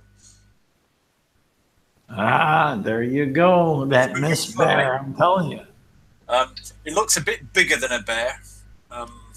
Great. I'd keep walking towards it. Okay. Yeah. Taking my time, not running. Okay. Well, you can get there as it's taking a form.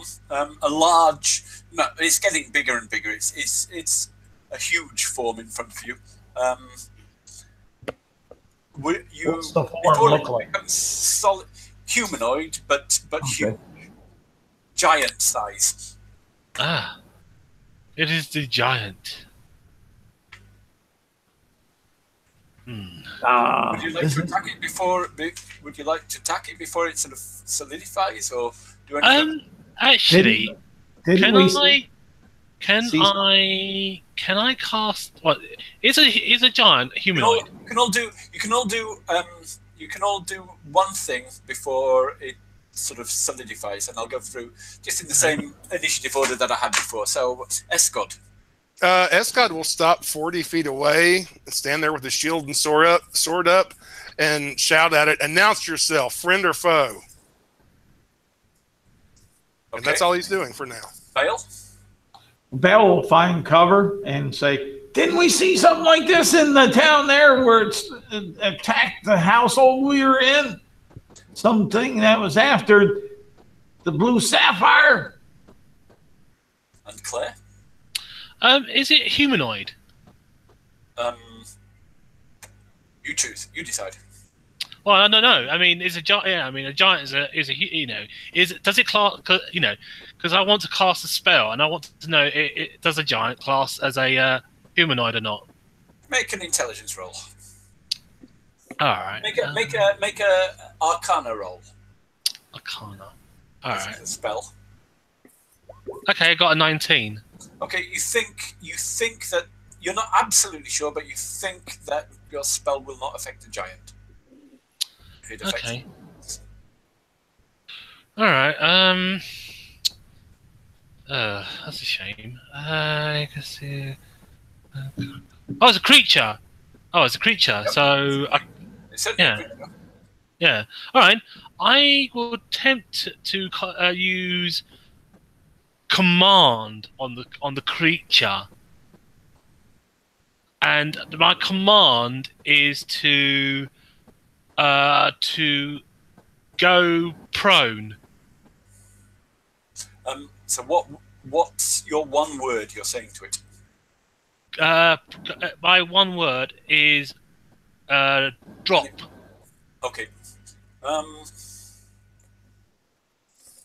The one word is drop, and Yes. Ooh. DC what type of saving throw is it, by the way? Wisdom. Wisdom. Yes, DC 15. I think I would have chose a better word. Okay, and it's as it's sort of becoming solidified, and this cloud, this fog cloud, drops to the floor, and you all kind of shake as it hits the ground because it's turned into a huge female in front of you. It's wearing the sort of the furs and things of a hill giant, the simple clothes and things like that. And it's got painted on it. It's underneath its eyes. It's sort of chalked up to make it look sort of deeper set eyes, and it's wearing some sort of makeup to make it look a little bit more like a hill giant.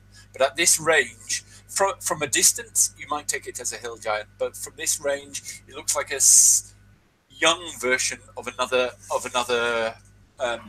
race of giants. You've met hill giants before, so you know what they look like, but this one doesn't really look the same. But I don't know if you've met other races of giants, and you're not too sure which one it is. Identify yourself, woman. And she says, I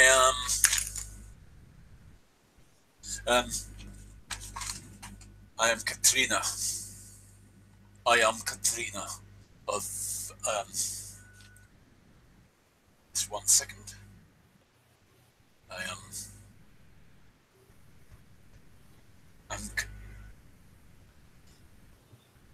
am Katrina Esklarotas Dottir of Skyreach. This is dangerous territory, Katrina. What brings you here? Danger brings me here. Danger and hatred. I heard your rock horn. It is the ancient challenge to the dragons. Any enemy of dragons is a friend of mine. Ah, well, we are definitely enemies of the dragon. I sort of tell the lady she can stand if she wishes to. I mean, it only lasts for one round a spell, so. She says, I will stand when I feel like it. Your spell had no effect on me. I just tripped, she said. Very, very well then. We are in a hurry. You can trip along beside us if you will have words with us. If not, we will wish you good day, and we will be on our way. I wish words with you. Then travel with us as we walk. I'll look back at Bale and the others and say, let's go. She can keep up. She, excuse me, and I cannot travel. I am more easy to see than you. I must disguise myself, she says. And as she says this, again, she summons up, and the fog sort of clouds up around her, and she and you near her just sort of disappear in a sort of something that looks like a bit of morning fog. And because it's moving, it looks a little bit unnatural, but it's better than seeing a giant traveling. Belle will say, you're an interesting tall drink of water.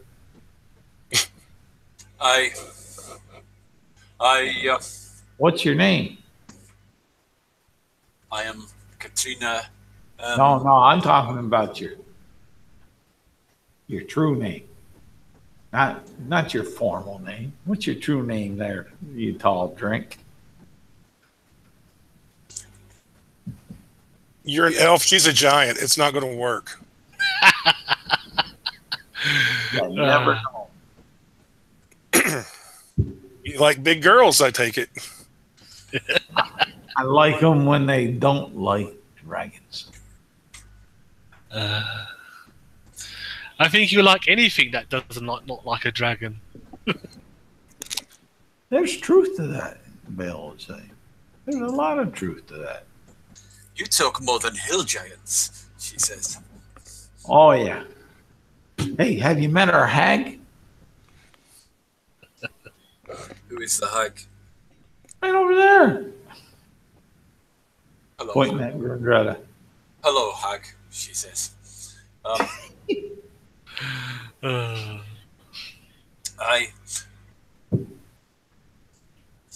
The dragon Chuth has my mother and sister captive.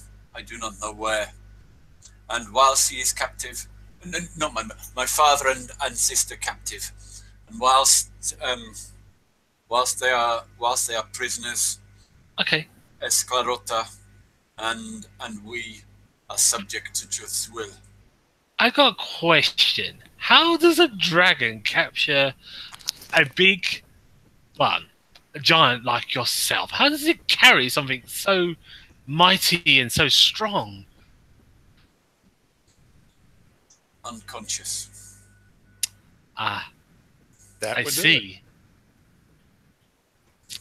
This dragon is very, very strong indeed to carry two powerhouses. This. No, it does not. It captured one of us, and the other one was surrendered as a hostage. I see. And whereabouts are your folks? That is what I do not know. Well, my mother is in the floating castle, and I must return there quickly, or my absence will be missed. But if you can find my sister and my father, then we will. Then our service to this dragon who holds us will Now, be broken. have you got something valuable of yours to show to your father? Because we do not want to be hurt or eaten by your father. So can we have at least something of yours to show proof that we mean to your father no harm? Why would my father eat you? Do you taste better than most of your kind? No. But, giants. Elves are tasty, she says. Yeah, we are. We have lots of taste. We I like know, women that know how to fight the scaly worms there. We do. And Fun. but I'm just you can saying. get to the castle, the Aye, flying castle. yes I can. Fun. Could you take us? And Bale will look back at all them. You feel It like is- taking on that worm tooth? It is a great risk because dragons have senses. They can see trickery easily, and whilst they hold my father and sister, I do not wish to run that risk. They may even be able. Some of their wizard friends might even be able to read my mind. Wow. Huh. All right. So you're not going to be much use to us, tall drink of water. So let us get moving along and get to warn my people, anyways. Tell me, is this What- castle? Is this Fine. I got a question about this castle. Is this the castle of the great Frost King? Castle. The frost kind, we spit on them. They are lowly, ignorant servants. Then what Oh, are so you? We are the clouds. We rule the clouds. Ah. Told you, tall drink of water. Ah, a cloud giant. Wow. But if we trip across your sister and your father, we'll do what we can for them. Just because you don't care much for truth, just send us information from time to time on his plans or movements of his allies. I will happily listen in. Occasionally, he speaks to my father and speaks. They have councils in the castle. I will gladly tell you what their plans are if I can get messages to you. Well, her father and mother are in the castle, it seems. No, not in the castle. We know the castle better than they do.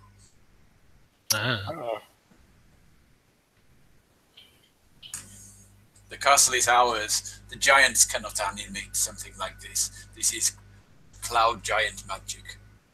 I see. So who is the ruler of this castle? Who did the dragon have to kill to take command of this grand castle of yours?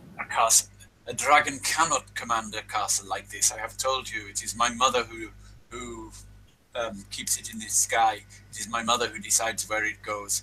But whilst they hold my father and sister, my mother does as I see now. I get it now.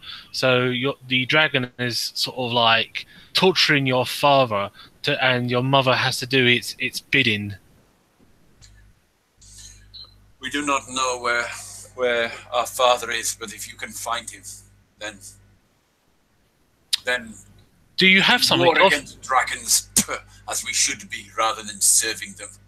Do you have something of his, like something that belongs to him? Any like clothing or like a piece of hair or some sort of item that he gave to you? A particular sentiment that maybe he would know that would come from only you, that Claire could give. Something like that. Yes. Well, the reason I'm asking for this sentiment is that maybe I'll be able to find him if she has something belonging to her father. So, do you have anything that belongs to your father to find him? A gift from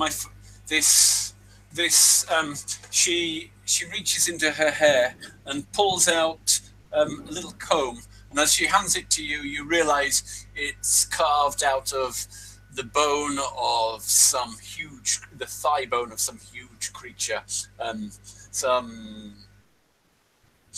bull or something like that, but in her hair it looks small, and but it's massive for you. It's practically the size of your breastplate. Yeah. I say, was this a gift to you from your father? Yes. He carved it for me when I was younger. All right. So, all right. What I'm gonna do is I get out my chalks and I start drawing a circle and put the comb, in this big giant circle. What are you doing, little one? I am going to try and find your father. And I light some candles, and I'm going to try and find object.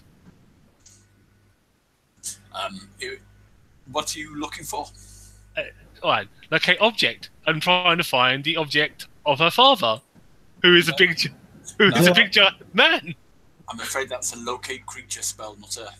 I thought I could do it that way. Nah. Really? You can't locate a creature with locate object? Not unless you know an object he's got. Yeah, something that he was wearing. or had on them, I would say. But let's see here. Well, I'll take a quick look, but I think that we're pretty much. Oh, I thought it'd be a cool idea. It is. I'm just trying to think of.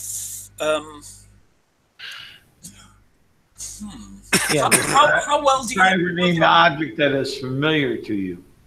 Familiar to you? Is No. the first sentence. And you can sense the direction of the object's location as long as it's within 1,000 feet of you. He's probably further away than 1,000 feet.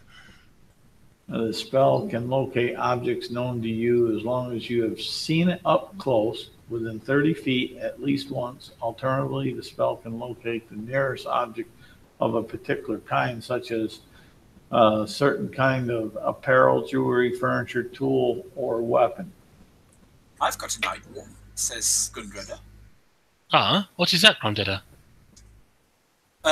Although you can't use this spell to detect where this giant's father is, if you give something, if somehow you give something to this giant which she can give to Chuth, or Chuth will take from her, then we can use that to detect where Chuth is, maybe. Alright, Claire searches into her bag and pulls out a sort of round, like a round gold sort of circle that has it's like wood. It's a wood, a wood base, like a checker piece, yeah. So she pulls out this checker, like a round circle checker piece that has a sun with the sun on it, which is like a sort of a 3D sun, and it's it's one of her holy what do you call them? Holy symbols. Symbols, yeah. Holy symbol. Holy symbol, yeah. Yeah. Yes. Well, let's say, holy give her your favorite holy symbol. That way, you know it real well. Yes. Here, take this holy symbol.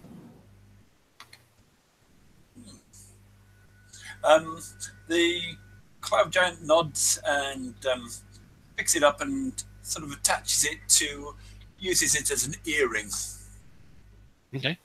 And then once she takes out her earring and sort of slides the chain that you use for your holy symbol through the hole in her earlobe and has it attaches it like that. She says, "Once you see Chuff, I'll be able to find your father." Well, Chuff is not always with my father, but you might be able to find where Chuth is keeping my father, and if Chuth takes the holy symbol, then it will be a useful advantage to you. Indeed. But it seems we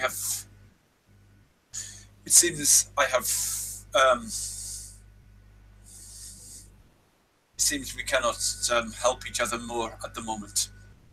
I thank you for offering some help, and I wish you well. We are allies. We fight the same enemy, she says. But I must go before they miss me. Take care. Take care of yourself. I will try. And she goes. Very well. See you later, tall drink of water.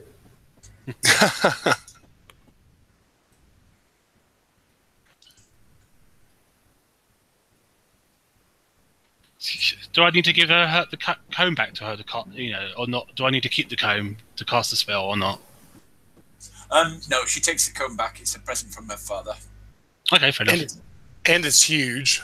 Yeah, true. Yeah, so give her back the comb anyway. And she makes up she says, well,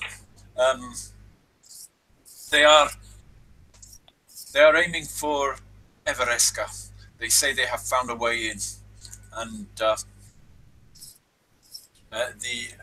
an elf that serves them says he knows the way in, and he will lead them in. What's the traitor's name? Once he hears that, we'll bark out.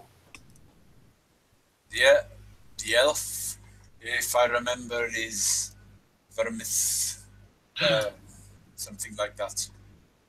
I know her.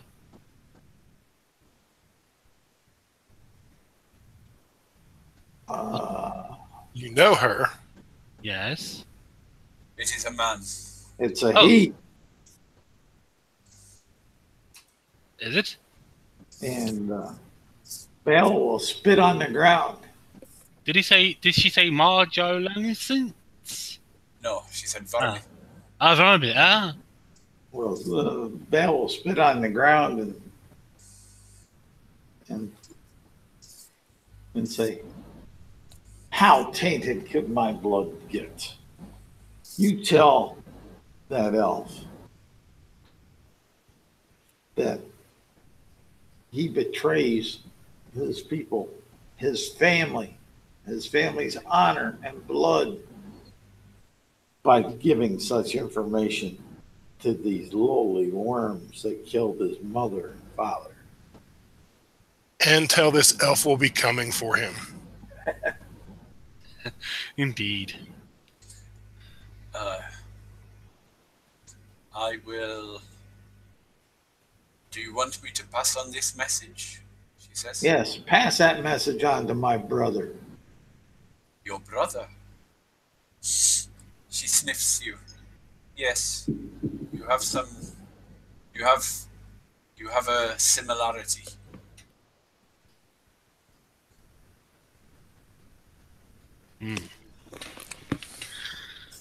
Very well then. We shall continue on our departure. We must warn the town of the army that's coming.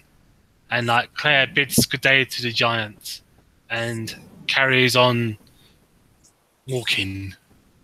Okay. So, dawn comes, and you, that day you will head out of the, you'll probably get to the other end of the Hills of the Lost Souls. Again, I'd like you to, similar to last time, I'd like you to describe what tactics you'll be using to move forwards over the plains to avoid trouble and get ahead of the army and get to the hills before the enemy army gets there. You both everybody needs to use a different skill, and you need to do it twice. Use two different skills to sort of cover the journey from the Hill of Lost Souls up to the Grey Cloak Hills, or Sheridim, the Grey Cloak Hills, somewhere up in that region. So, we need to your progress. Each will concentrate. Each will sort of dominate on a different sort of skill, and I'd like you to describe what skill you use and how it will help you in your progress, and then make a roll. So, because the others have done it first, Bale, can you start? Do you remember this? Yes.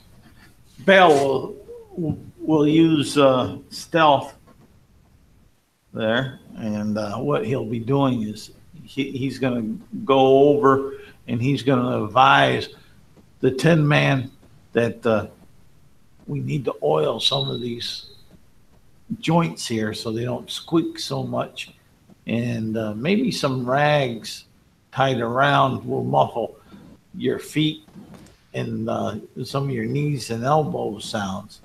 And Claire, tie a gag in Grandretta. That'll help a lot. Pinch your nose shut too. And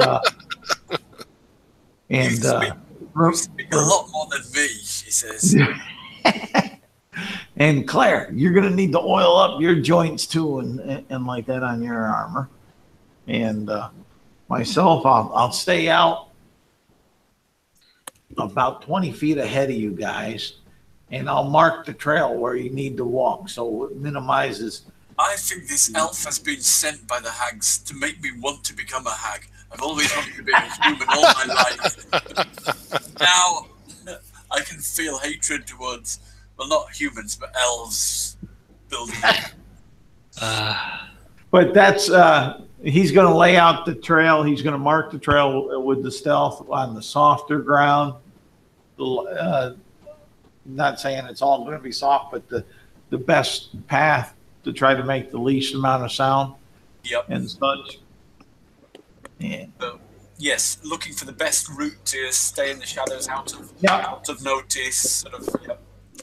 And for his stealth roll, that would be a what's he get himself, a 6, so that's a 22. Excellent. Okay. And then the other skill that he would use. Well, I'll get back to you for the second skill in a minute. Okay. So, Claire, how will you be helping in the? Okay, so I guess if it's the rocky terrains and we're walking along the cliffs, once again. This is the start, but this is for the whole journey. So it starts off in the hills, but it'll move down into the sort of prairies beyond. All right. So she'll probably, I'm guessing she'll make sure that, that no one gets sick or injured or battered or bruised as we go along. So she'll be tending to any sort of, any broken, twisted ankles or, or things like that, that we might blisters. get blisters on the way. Yeah. Yep. So she'll use her healing pack to help with the medical side of things. Yeah. Keeping everybody in good health so you can travel on. Well, make a roll. All right. I got a 10. Okay. Okay. And how will Escod be helping? Escod wants to use his survival skill, even though Bale is kind of leading the way. What Escod is specifically looking for is really more of a lay of the land. We're heading into plains, but there should still be some rolling to a certain extent. So he's basically looking for the best way sort of to cross this plain, but to also remain hidden behind little hills and rolls in the ground and things like that, or maybe behind even tall grass if there is any. And though the elf's leading the way, Escod will make suggestions from time to time. Not enough to be a pain, so to speak, but every now and then if he thinks he sees something that the elf didn't, he will try to point it out. Or if they get together every so often, to rest or whatever, Escod will make suggestions on what he sees ahead of them. Yep, that's good. So as I sort of see it, Bale will be concentrating on the sort of immediate, the best sort of place to stay out of view at that moment, while you'll be looking at the long-term sort of how the landscape is opening up and exactly the direction you're heading. Yep, make a survival roll. Okay. Let's see. 15. 15. Yep. So you sort of spot signs of you spot from great distance signs of a river that you need to cross, and where probably the best place to cross it would be, etc. like that, and you're able to lead the others or point Bale in that direction. So you're heading towards the small where there's a ridge to go over, the easiest place to go over the ridge, etc. in the far distance. So you're not going far out. You don't need to trail back. Okay. Moving on to Bale. What's your next one? Bale will use his perception, and how he's going to use this is he's going to go ahead and being that 20 feet up there, he's going to be looking at the lines of the army and the scouting parties there, and any sign of crushed grass in the grass or turfed up gravel when it's gravel, and he's going to go ahead and lay the markers pointing a good 60 feet off to the left or the right of it to keep the party off that side of being perceived possibly by them.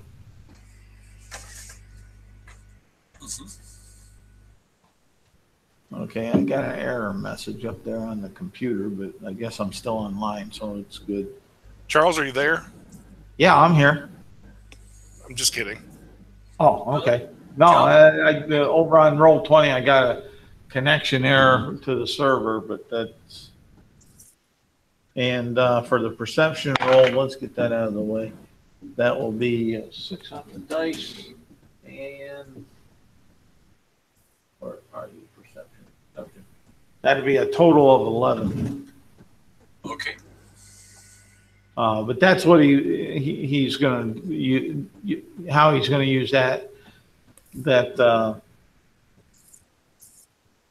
skill, and by trying to keep the party about 60 feet away from any indications of the army or anything that he would see as a possible threat, even if it's not a threat, but another individual or a caravan or something like that that could possibly give their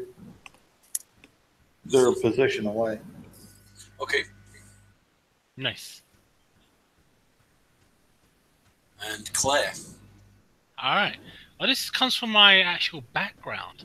We should always listen to the, we should always listen to the gods. They do speak sometimes, and like Claire would like to try and use religion, like listen to the night, the night air, look at the moon, and gaze at the beauty of the great drow princess and how she dances, in the moonlight, type thing. I can't remember her name, Celestia, I think it was. And gaze at the stars, and point out like constellations of people that who, a bit like in Greek mythology, Greek mythology, Greek mythology. Like there's Pegasus, the great, things like that. And speaking of the old, of the great gods among the world, and and say, listen to their voices, they should guide us. So you are reading signs in the clouds, in the way the birds fly, in the stars at night, etc. Make a religion roll. Yes. All right. Cool. Religion. Name. See if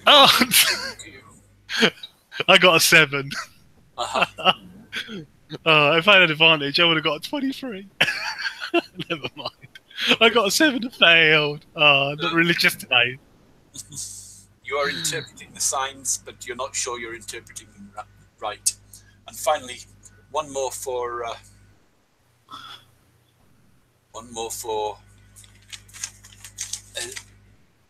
Escott. Blacklaw. Are you still there? Yeah, I'm here. I'm actually going to use a skill that I'm not proficient in, but I actually have a higher plus in it than I do most of the skills I am proficient in. So, and that would be nature. And that combined with also my survival and my animal handling, but mainly nature, what I'm looking for is signs of animals. I figure if there's armies around and dragons around, animals are going to be on the run. Yep. They've So I'm a lot if I gathered up, but anyway, go on.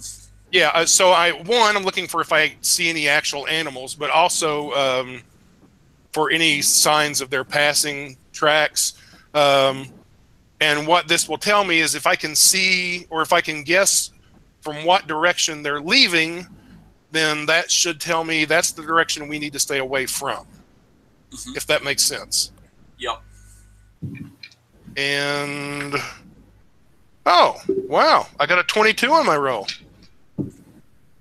That's pretty good for something I'm not proficient in. Awesome, man. He's better than me. But I still, yeah, I'm not proficient in it, but I still got a +4 to it.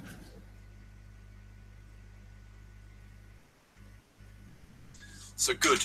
You, using your skills and your pooled knowledge, each concentrating on your own areas of expertise, you press on north over the prairies. There are few animals left here. There are supposed to be bison out on these prairies, but the signs in the sky, the shapes of the clouds are not positive. They're ominous signs you read in the sky, Claire, and also though you try and keep people in good health, blisters do form, and pressing on at the pace you're pushing yourselves to the limit. It does take a toll, and you are by the end of it beginning. You've got one. I'd like you all to make a Constitution save, DC 15, or take one level of exhaustion because you're pushing on to get in front of the army. Oh, I got a natural 1. Oh, so yep. I'm tired. I got a 16, so I'm okay. You guys should have let me sleep longer. Let's see here. I got myself all 5. So, yep, both of you you've kept up a fast pace to get there ahead of the army, but Wow. You haven't Claire's the only one that's not tired. Wow. You notice your companions, when you're traveling, their eyes look slightly glazed. They don't look. They're slightly stupid in the way they speak sometimes. Nothing unusual.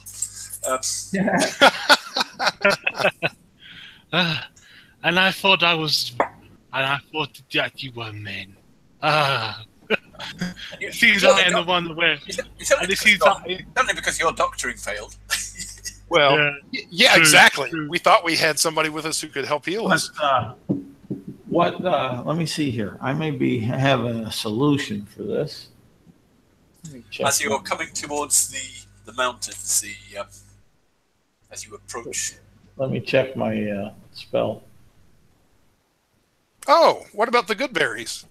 Well, they won't do anything for our level of exhaustion. They're just nourishment. But for some reason, I was thinking they made you feel like you'd had a day's rest or something. day's nourishment. Oh, okay. You don't need to eat and like that. But Bale will cast lesser restoration on himself and lesser restoration on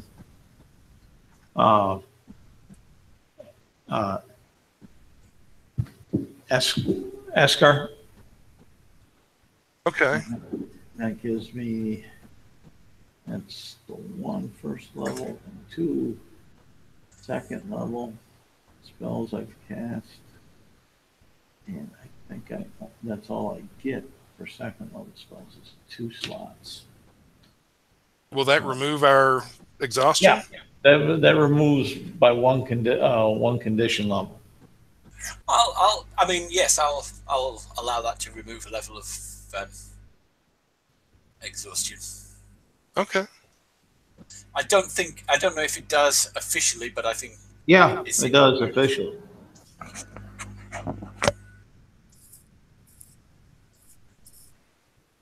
Okay. I'm pretty sure, anyways. Wow.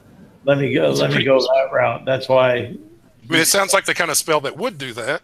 Yeah, it makes sense, even if it's not in the spell description. It says you touch a creature and you can end either one disease or one condition afflicting it. The condition can be blinded, deafened, paralyzed, or poisoned. Yeah. Okay. That's kind of ambiguous. It doesn't include exhaustion. So no. I'm going to say, because there's lesser and greater, I'd say it can remove one level if you're in levels 1 to 3 of exhaustion. But if you got beyond that, you need greater restoration. Oh, okay. That makes I'll sense. go with it since we're just down one. Yep. So you can use it for this, but you wouldn't be able to use it if you got seriously exhausted.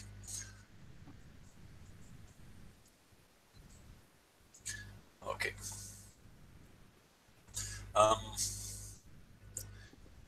I'm just going to need a nature break, so I'll be back.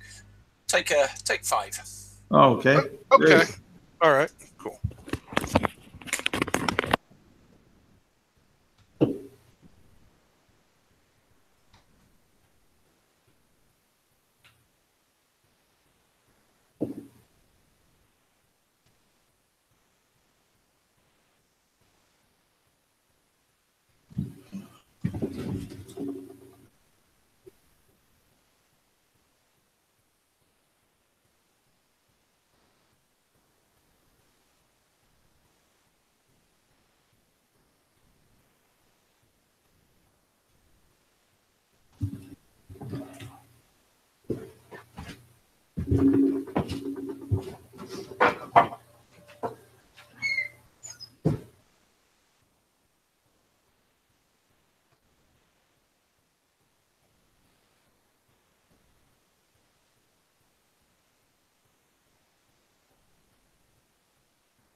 Welcome back.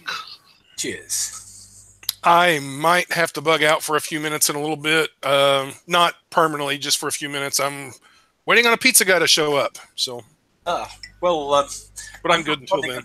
I'm not planning to run for too much longer anyway. So, Okay. So let's press on. Are you back, Charlie? Oh, yeah. I'm back. Okay.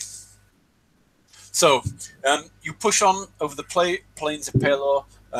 There are you come across signs of butchered buffalo, just the bones usually, or bones and skin. The rest has been taken to the camp, but most of the wildlife has run from this area. There are signs in the heavens that doom is coming. The doom and death is on its way. Thus, you don't see many positive signs. You are getting tired, and you're having to use your magic to keep yourselves going and keep your senses alert. When finally you arrive at the foothills of the Sheradim, where supposedly somewhere in the range of these hills, at the bottom they're fairly plain and again they're fairly barren, like the plains and the hills of Lost Souls that you left before. But further up you see further up there are forests start, and then the heights seem that and then thick forests. The whole range is covered with a blanket of forest, and somewhere in this blanket there is a lost elven kingdom. But there is only one thing: you in amongst the forests, on a rise bit next to a waterfall, you do see a little white village, white stone village, which you've heard from your travels and from common knowledge that this is the one sort of point of contact that the people of Evereska have with the outside world, the halfway in, where they meet and trade with the outside world. It looks like we need to go there then.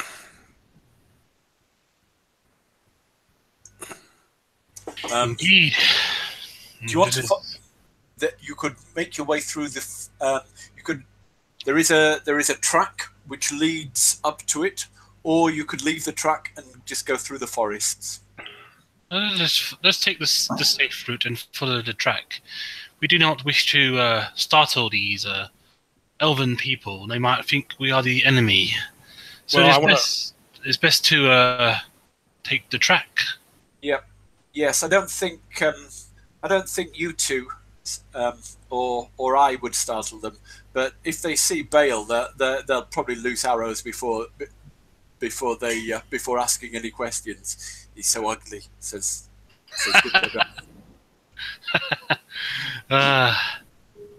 This may be true. Like I try to say, They'd loose the arrows at me for being a traitor by not slaying such an abomination as you little hag.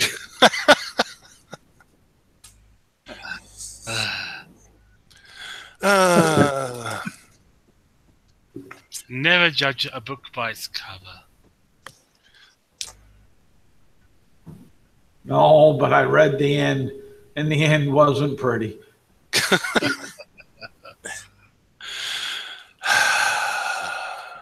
But yes, let's make it. We need to rely on speed to get there, to get the message through. Let's take the road that's easier for you guys to travel upon.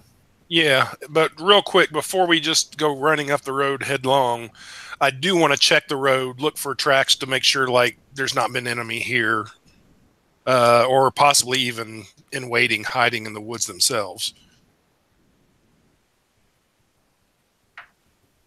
I don't see anything. Looks good to me. Let's go. I rolled a 2. Let's go.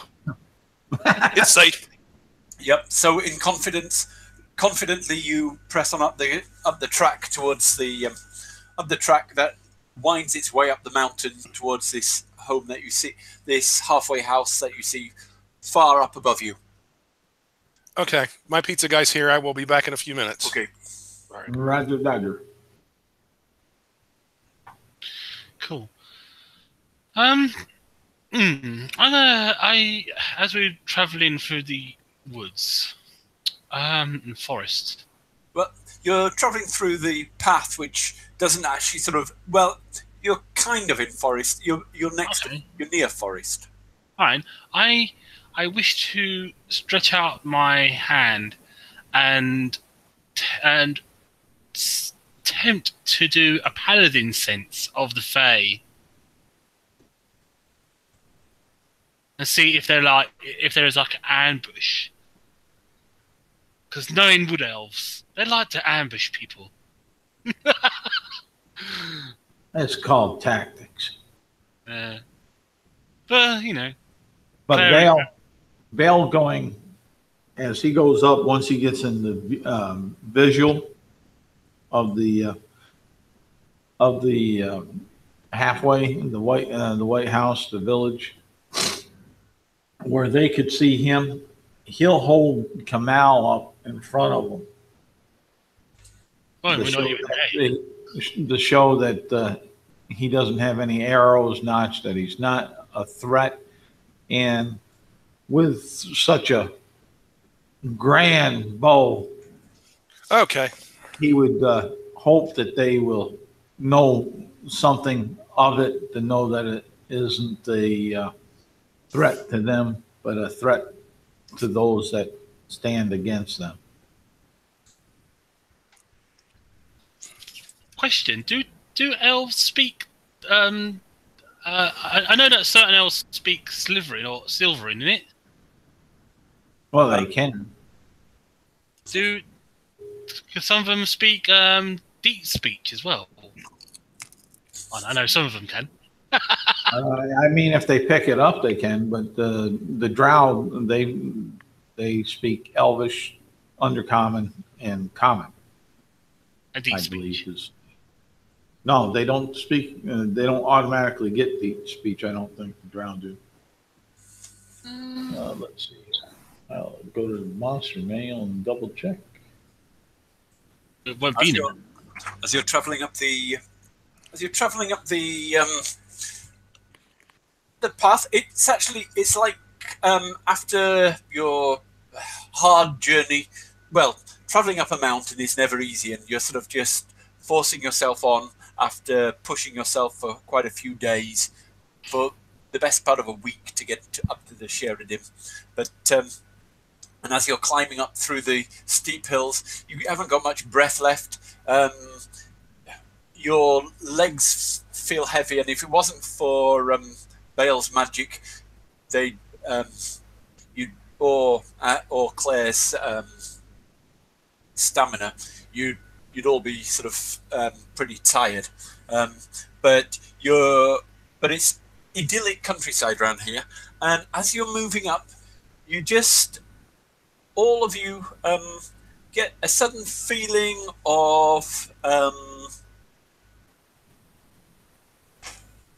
of curiosity and wariness. Okay. Like a wave. Yeah, in the monster manual, all it is Elvish and Undercommon that Drow speak. Huh? I said Drow in the monster manual, only Elvish and Undercommon is what they're listed as. And your passive perceptions, everybody? Passive perception is 15 for Bale. 10 for me. Mine's 13. 10. Oh no, my passive perception.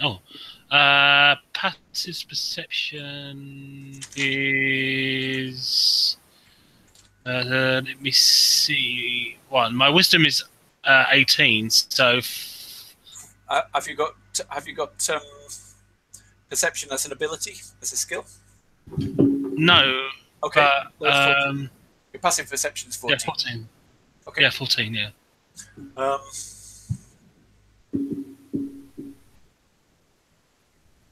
Okay. Yes. As you get this feeling of wariness and curiosity, you also see Bale and Claire. You sort of glance round at this feeling, realizing it's not coming from you, and you see on a branch close to you, clutching onto the branch, 1 foot long dragon watching you. A dragon? Yes. Is it white? A blue? No, it's not a true dragon, Bale will say. I try to talk to the dragon and sort of say, "Greetings, great beast of the sky." They hang around the fairies and the fae folk. There's just a little bit of a snort.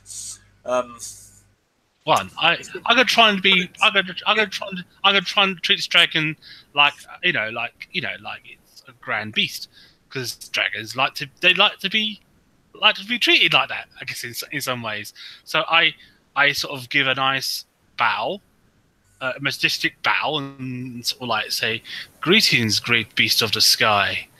What? Escod will sneer at it. What? Yep. What? It's still a dragon. I don't know. What brings a majestic creature of yourself here? It sort of takes to the sky and flies up to you and lands on your backpack and climbs into your backpack. Starts rooting around. You're gonna be sorry. Those things are mysterious. It won't find anything in there. You got rations in there, don't you? What have you got in there? Well, just my rations, really. Just a bit of food. Well, cross off a day. Okay. As it's coming away. All right. Is it a baby dragon? It seems very happy in your backpack. All right. I'll have a look at this baby dragon. Okay. Bela say, it's not a baby. I'm telling you, these are not a true dragon. It's that same. So we should. You notice that it's got a scorpion-like stinger on the end of its tail. So we shouldn't kill it. I wouldn't. It's more of a bother than a threat. Mosquitoes are a bother too, but I swat them. Claire was just like Fair. Can I use animal handling to sort of shoo it away? To be honest, yes, you can. But even before you even start trying to shoo it away, it's decided that it doesn't like you. Okay. Not you specifically, but it finds itself not comfortable between Bale and especially Escod,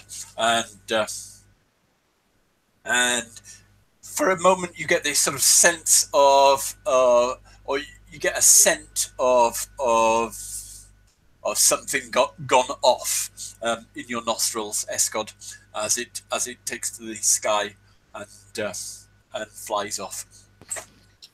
Interesting creature. Good riddance. If it's not going to be helpful, it can leave. It meant no harm. It was hungry, no doubt. It's got a whole forest to find food in. Interesting.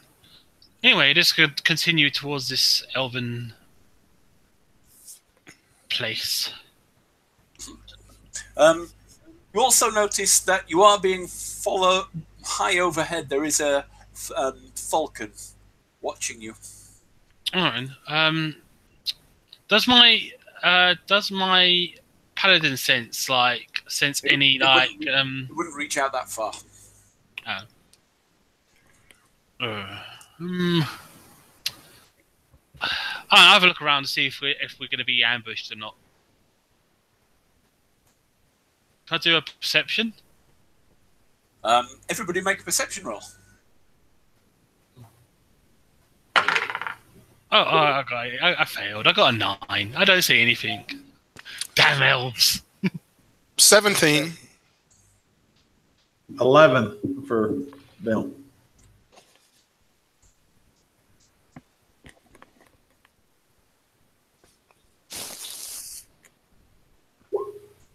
Why can I not? Okay. You detect nothing.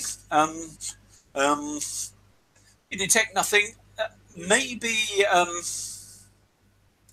once out of the corner of Escod's eye, you think you see something, but when you turn, you can't see what you think what it was that attracted your attention.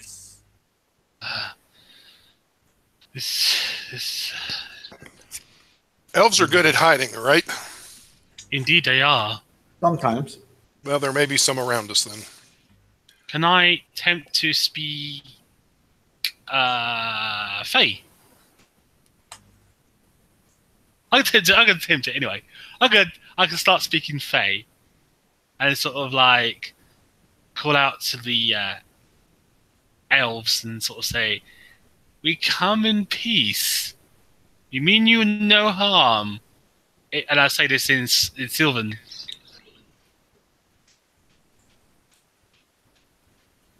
Hopefully. Okay, you say this, but you press on, and as you, again, this is just an impression. So as you're approaching basically what is a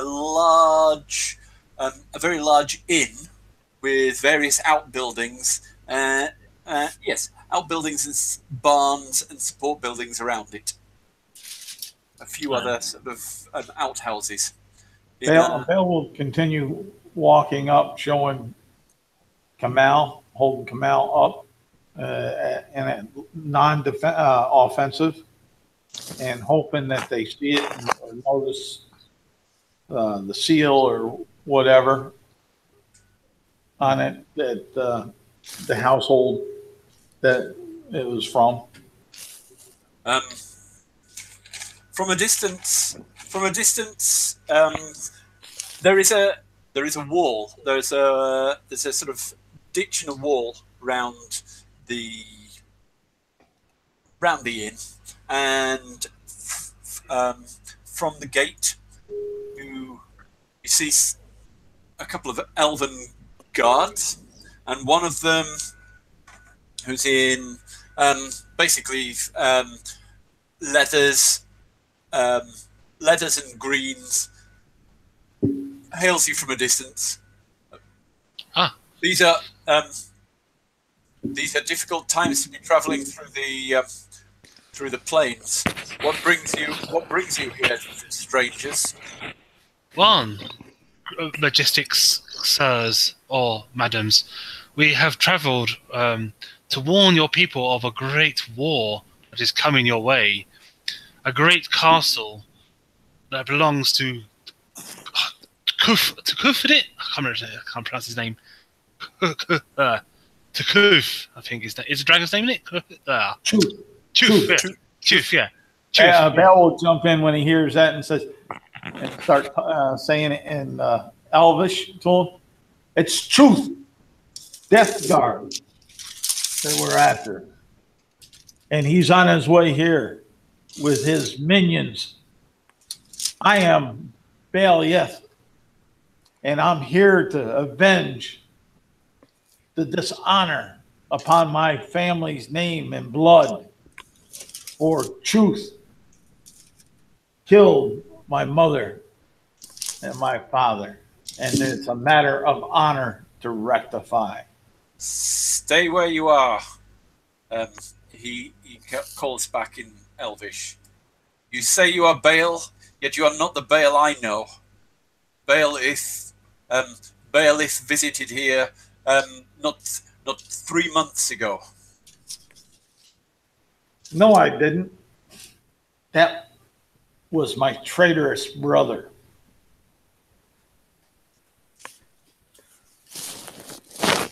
Literally? Yeah, literally. What you say? This is. That's why I have. Why would your brother? Why would your brother take your name? Why would your brother pretend to be you? To discredit the good in my family and the good in the blood of my family. For there is only one Kamel, and I have it here. Only the true Baal has Kamel. You're more than welcome to come and inspect it. Your family have the reputation. Your family are famous as the guardians of the people, but I am not a mystic, and I cannot tell who is telling the truth in this. Whether you or your brother. Grab one, and I'll go under anyone's inspection on this, or it's a matter of Elvish honor.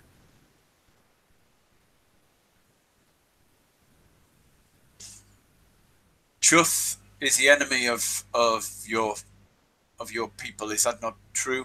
Of your clan, of your house. Yes, for he destroyed it and killed my mother and father. Here is one of my mother's swords. Here's my father's bow. By these I swear.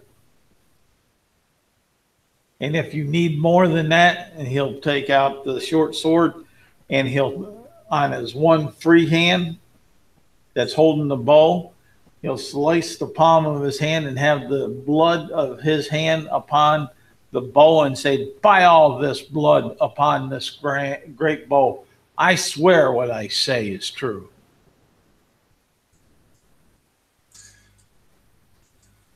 And your companions, the talkative human who's and the non-talkative one.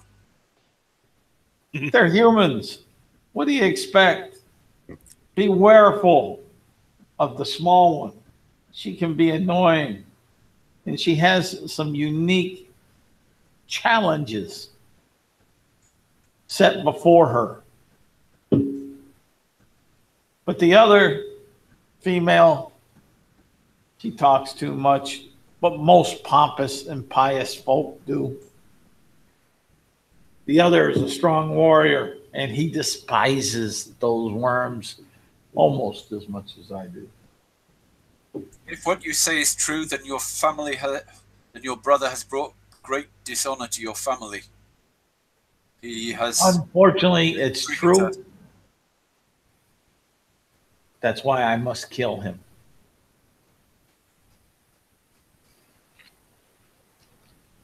I do not. He was shown the ways into Evereska, secret ways. He was blindfolded like all strangers, but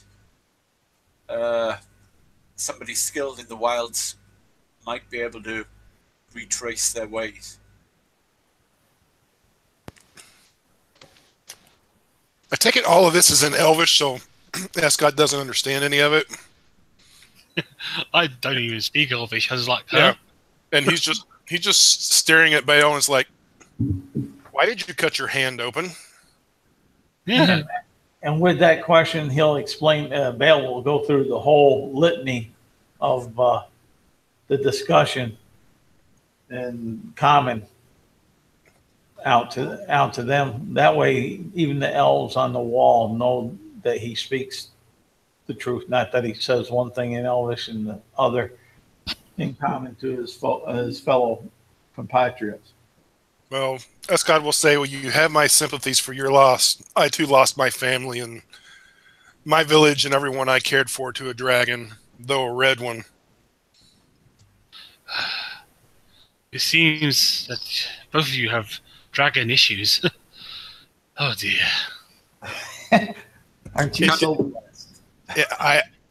I did not until the dragon had the issues.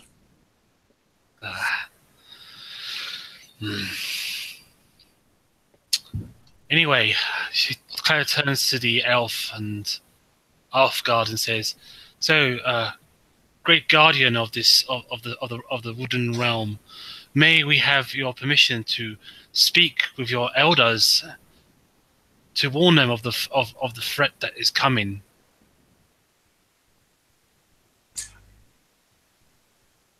I have sent. I guess to your leaders. I love it. I have sent Hygar to inform Gervas Imesfor of the coming peril. You will know what to do. I cannot take you in there. Well, that's fine. Just stand here with us, and we'll hold them at this wall as they come by.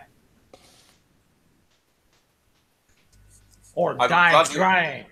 I'll gladly stand by you. You have the look of rather tired but skilled warriors. What this man speaks is the truth, mighty God. And he's changed his language into common now. So, and a horn is being sounded, and they're closing the gates and summoning the people to the summoning the about 30 people to the walls, a mixture of humans, elves, and one or two halflings. You say they're shutting the gates? Are they shutting us out? Shutting you in, if you want to. Yeah. Okay, sure. Cool. But this is not where they're planning on attacking. This is just a sort of outbuilding, as it were, or a castle, a sort of tower, a little fortress on the way into the elven city where they're heading. Okay. But you don't know where the elf introduces himself as Shefan, and he is in charge of the outer defenses of Evereska. But greetings. But the secrecy has always been our strongest our strongest defense. It is impossible to find the. It is impossible to find Evereska. Well, I hate to tell you this, and you may not want to believe it, but apparently one of your kind has turned a traitor. So we have heard. And with the sounding of those words, you'll see Bale's jaws tighten up with anger.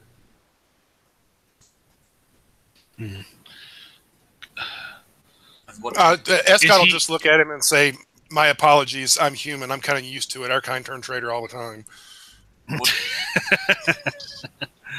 You are more experienced. You have the looks of experienced people of the world. We are skilled at hunting, but not skilled at mass combat and facing occasionally goblins and other humanoids wander into our forests, and we hunt them down and make them wild with fear. But an army, we have little experience with that. What do you recommend here? If there is only one person who knows where Evereska is there a chance we could take him out? There's always that chance. But if he's already passed, but if he's already passed along that information, taking him out won't do any good. The problem is the castle. The dragon has taken over a cloud giant's castle. He is using this as transport to come this way.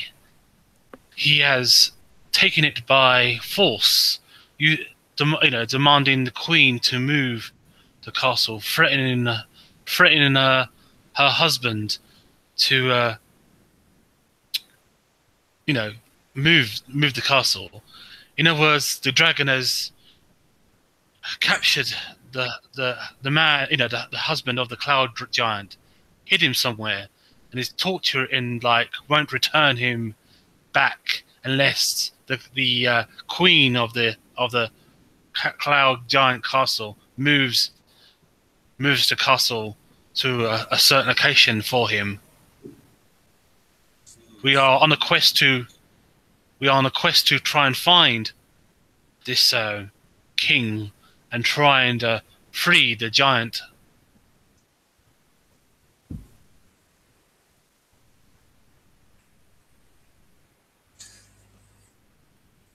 If we could remove this flying castle from their battery, from their arsenal, then that would be a great thing. If we could. The paths to Evereska are difficult to find even for people who've walked them. I doubt that just by describing where the city is, they will be able to find it. It needs somebody who's been there before. I know that your kind are very sharp eyes and very good hearing. Tell me, on your travels, or perhaps through your younger days of traveling through the woods, I can't remember. What was the name of the giant again? The father giant called again? The father was called Blagothkus. Blagothkus, yeah. Do you know a name of Blagothkus, the cloud giant? Have you seen or his whereabouts? In these woods, or heard of his name? He turns to the other elves and they have a conversation in Elvish. The name of Blagothkus is not one of the cloud giants in the grey cloaks, but we could speak to them and see. I think that it sounds like a name from the Cloud Mountains down near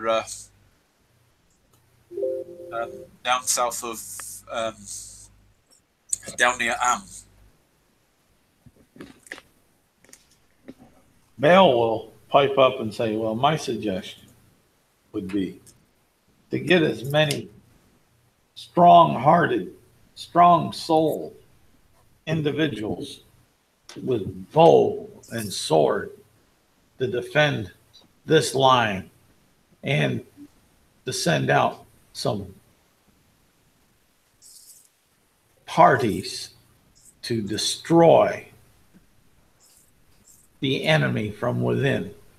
A handful here and there can slip through the lines easier than an army can pass through. Said those individuals with certain talents and motivation may be able to eliminate such dishonorable threats at a distance and up close.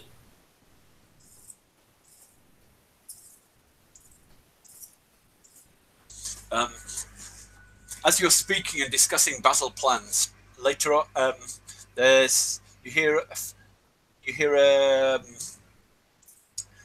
flapping of wings and some giant eagles land, and some elves. One in, again, the same practical green leathers as all the others. The only thing that marks him as anything different is a small silver circlet round his silver hair, and a slightly more ornate sword than the others. And he comes up to you and introduces himself. I am Gervas Imesfor, High Elder of Evereska. I hear that an army is approaching, and they may have our location. Yes, they are, good sir. I bow a curtsy graciously. From what? Escott will nod.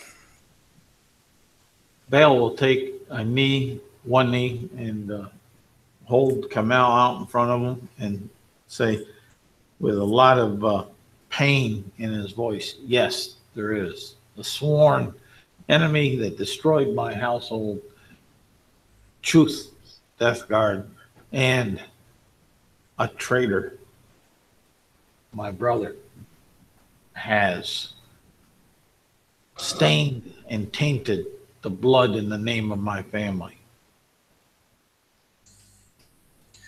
Your brother must have magics to him to have.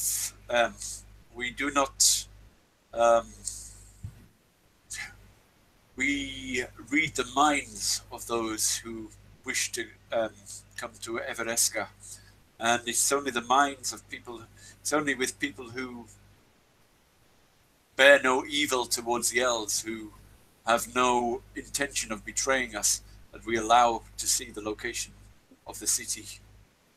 Your brother has tricked our magic. He's gone. We took different paths. As young men, we were both showed the ways of the woods. He was somewhat weaker, and evidently, now I can say character. So he may have delved into magics as those would in the weaker character side, much like those high elves do.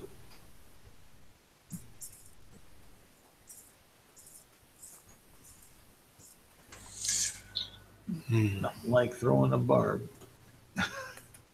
This is an inn. It is not built for defense. It is no fortress. I suggest we retreat into the forests and do a retreat into the forests. Let them march in and use guerrilla tactics to weaken them and take them down, and hopefully we'll be able to destroy their leaders. Well, as Bale was suggesting, and I'll add to his idea a little bit, if we wait for the attack to happen, their focus for the most part is going to be on the battle. If a small group could slip in either right before or during the battle into their flying fortress, perhaps they could do great harm to the enemy from within. Can you? And if we stand here and fight them and delay, we may buy time for Evereska to actually build a force that will repel, whether it's from guerrilla tactics or a frontal attack.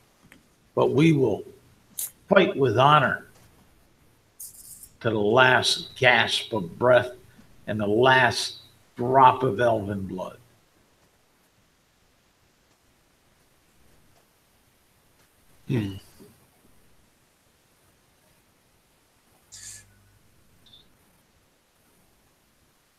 And I would suggest that this may not come easy for anyone of any particular race or nation. It might be time to call upon allies. I don't know if everyone knows this yet, but this world is at war with dragonkind. To be fair, at least evil dragonkind. And it's time the races and the nations came together to confront this.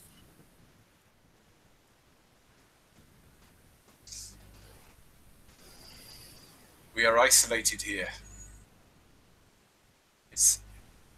No army would be able to arrive in time. But it depends how long we keep this siege.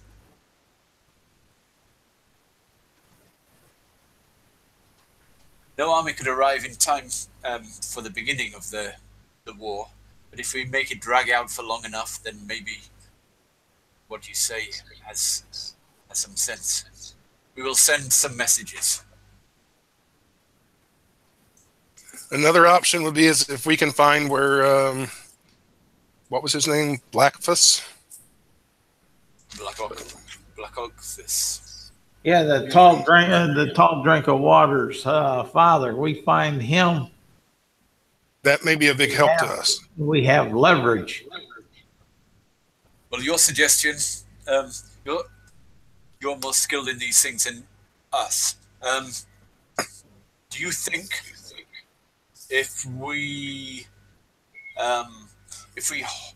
hold them off here and we draw their attacks here, you'll be able to sneak into someone like your group could sneak into the flying castle and create damage there? Sneak for me is not the most elegant thing, as you can tell, good sir. As you can see, I'm wearing tong, good old plate mail, but we'll try our best to sort of raid the castle.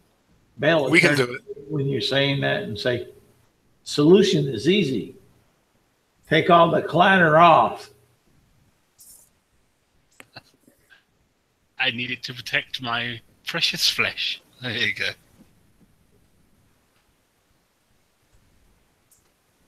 But yes, I think that we could have possibly one or two parties that can sneak up and possibly cause some problems. How long do you need to put on this armor? Pardon? How long does it take you to don this armor? Few minutes, handful of minutes. Then 10 minutes.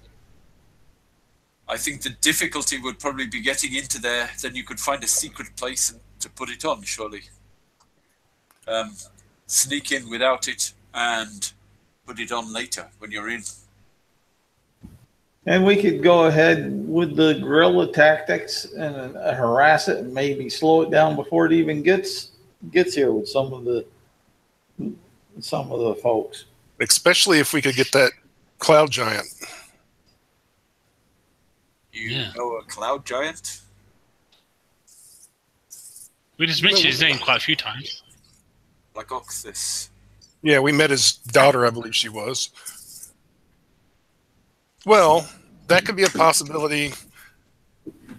Please, I know very little about elves, but it is my understanding that elves are wise in the ways of magic. If somehow, perhaps magically or whatever, we could find the location of this cloud giant, we could go and rescue him. And that would be a huge boon, not only for this in dealing with this flying castle, it also could bring some strong allies to your people. I will look into this, he says. So, he says, looking out, you see the castle in the distance approaching, and the dust coming up from the plains as preparations for war start taking place. Do you really think we can hold them here for a time? He says, looking around this small inn. Honestly, no. Hell yes, Bill will say. We can sting them, and then for a time. We can sting the advanced parties and then fall back into the forest. This will give us more time to prepare.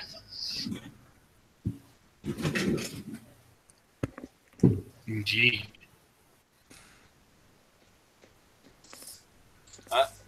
Or let me think. I will try and find this Black Ox, but I do not know the person. I need something which would connect him to. Do you have any object of his? No. But my holy symbol is with his daughter. I can find his daughter then. Maybe. One. The daughter, she's in the castle. I need something of his. Then it seems like we need to sneak into the castle and get something of his. Yep. Yes. It's his Looks castle. Like we need to get into that, looks like we need to get into that castle and get that comb off of her. Yes, all this trouble would have been saved if we just kept that comb. Or get a seal he used or something, or a favorite weapon, or something like that. Steal the wife. Could the eagles fly us up to the castle? Yes, they could. But and I could cover them with invisibility until a cloak of invisibility until fighting breaks out. But senses of dragons are very sharp. Invisibility is no guarantee. No, but if they can drop us off, then they can get out of there as fast as possible. Can they teleport us there? It would be a risky thing. We have never been there. Teleporting into somewhere we do not know is a dangerous proposition. We could try, but no danger, no glory. The risk is yours. If you are willing to take the risk, then we are willing to cast the spells. I'll take it. Whatever the risk would be. Eagles or teleportation. Fail would say he'd take it. He won't back down. Very well. And to return? We'll deal with that in our end. We'll return on the dead corpse of truth. So what you wish is a one-way journey into the flying castle. I got Featherfall. Something like that. We can do that. One-way trip to hell, as they say. This may very well be a one-way journey. He looks out at the castle, and I can see the outside of the castle. There are guards everywhere. Would you like to go onto one of the places where I can see, which is safer, for Yes. teleporting, but less, but will immediately attract. It will be difficult to put you anywhere where you will be hidden, or would you like me to try and teleport you into one of the rooms and hope that I do not teleport you into any object?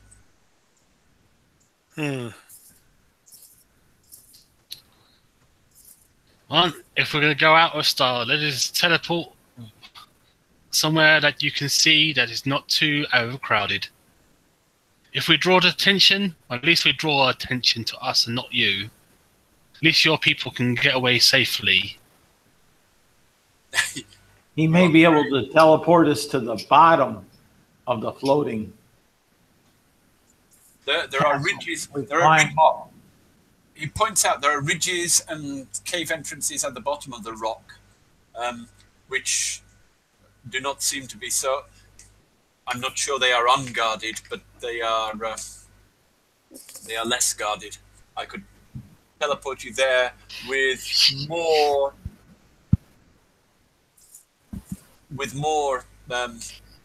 There's still a chance of a mishap, but with less chance of a mishap. I say do it.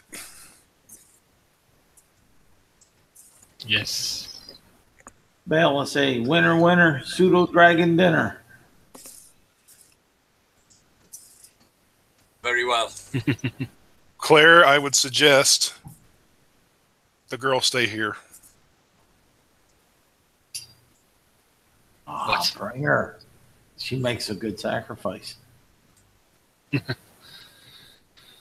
I tell Gordo to stay here with the elf. You don't mean that elf, she says, pointing at Bale. No. Stay with this. Stay with these people. Now that I see real elves, I'm beginning to doubt that this one really is one. Elves are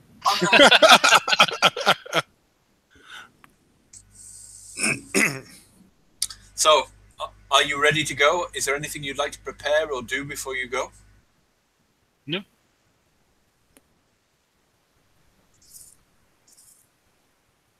No. I'm ready as I'll ever be. I'm ready as ever be as well. Why put off glory when you can have it today? I mean, unless you're going to give us all +3 armor, +3 weapons, rings of wishes, that kind of thing.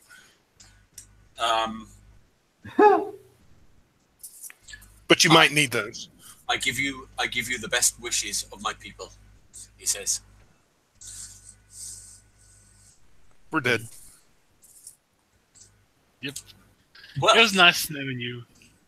who's gonna roll? Who would like to roll the teleport? Who'd like to roll a D100 for me? I'm going to vote for Charles, Okay, so we can have somebody to blame if we all die. let's see here. I got an actual D100, so no problem. Wow, a big giant spear. I didn't see what I didn't see a D. You're aiming. How's the 63? 63. Just you're aiming at the cave at the very bottom of the cloud castle that you can see coming towards you, and almost sort of for a second you feel weightless, and then you feel yourself standing on a slight angle, and you have to take a step forward because the ground isn't quite the same as before, and you find yourself in a cave at the bottom of the floating castle, and there's a little tunnel leading up into the rock underneath the castle from where you are, and coming down the tunnel is a clear smell of dragon, but that's where we'll leave it. All right. Okay. Outstanding. Yes.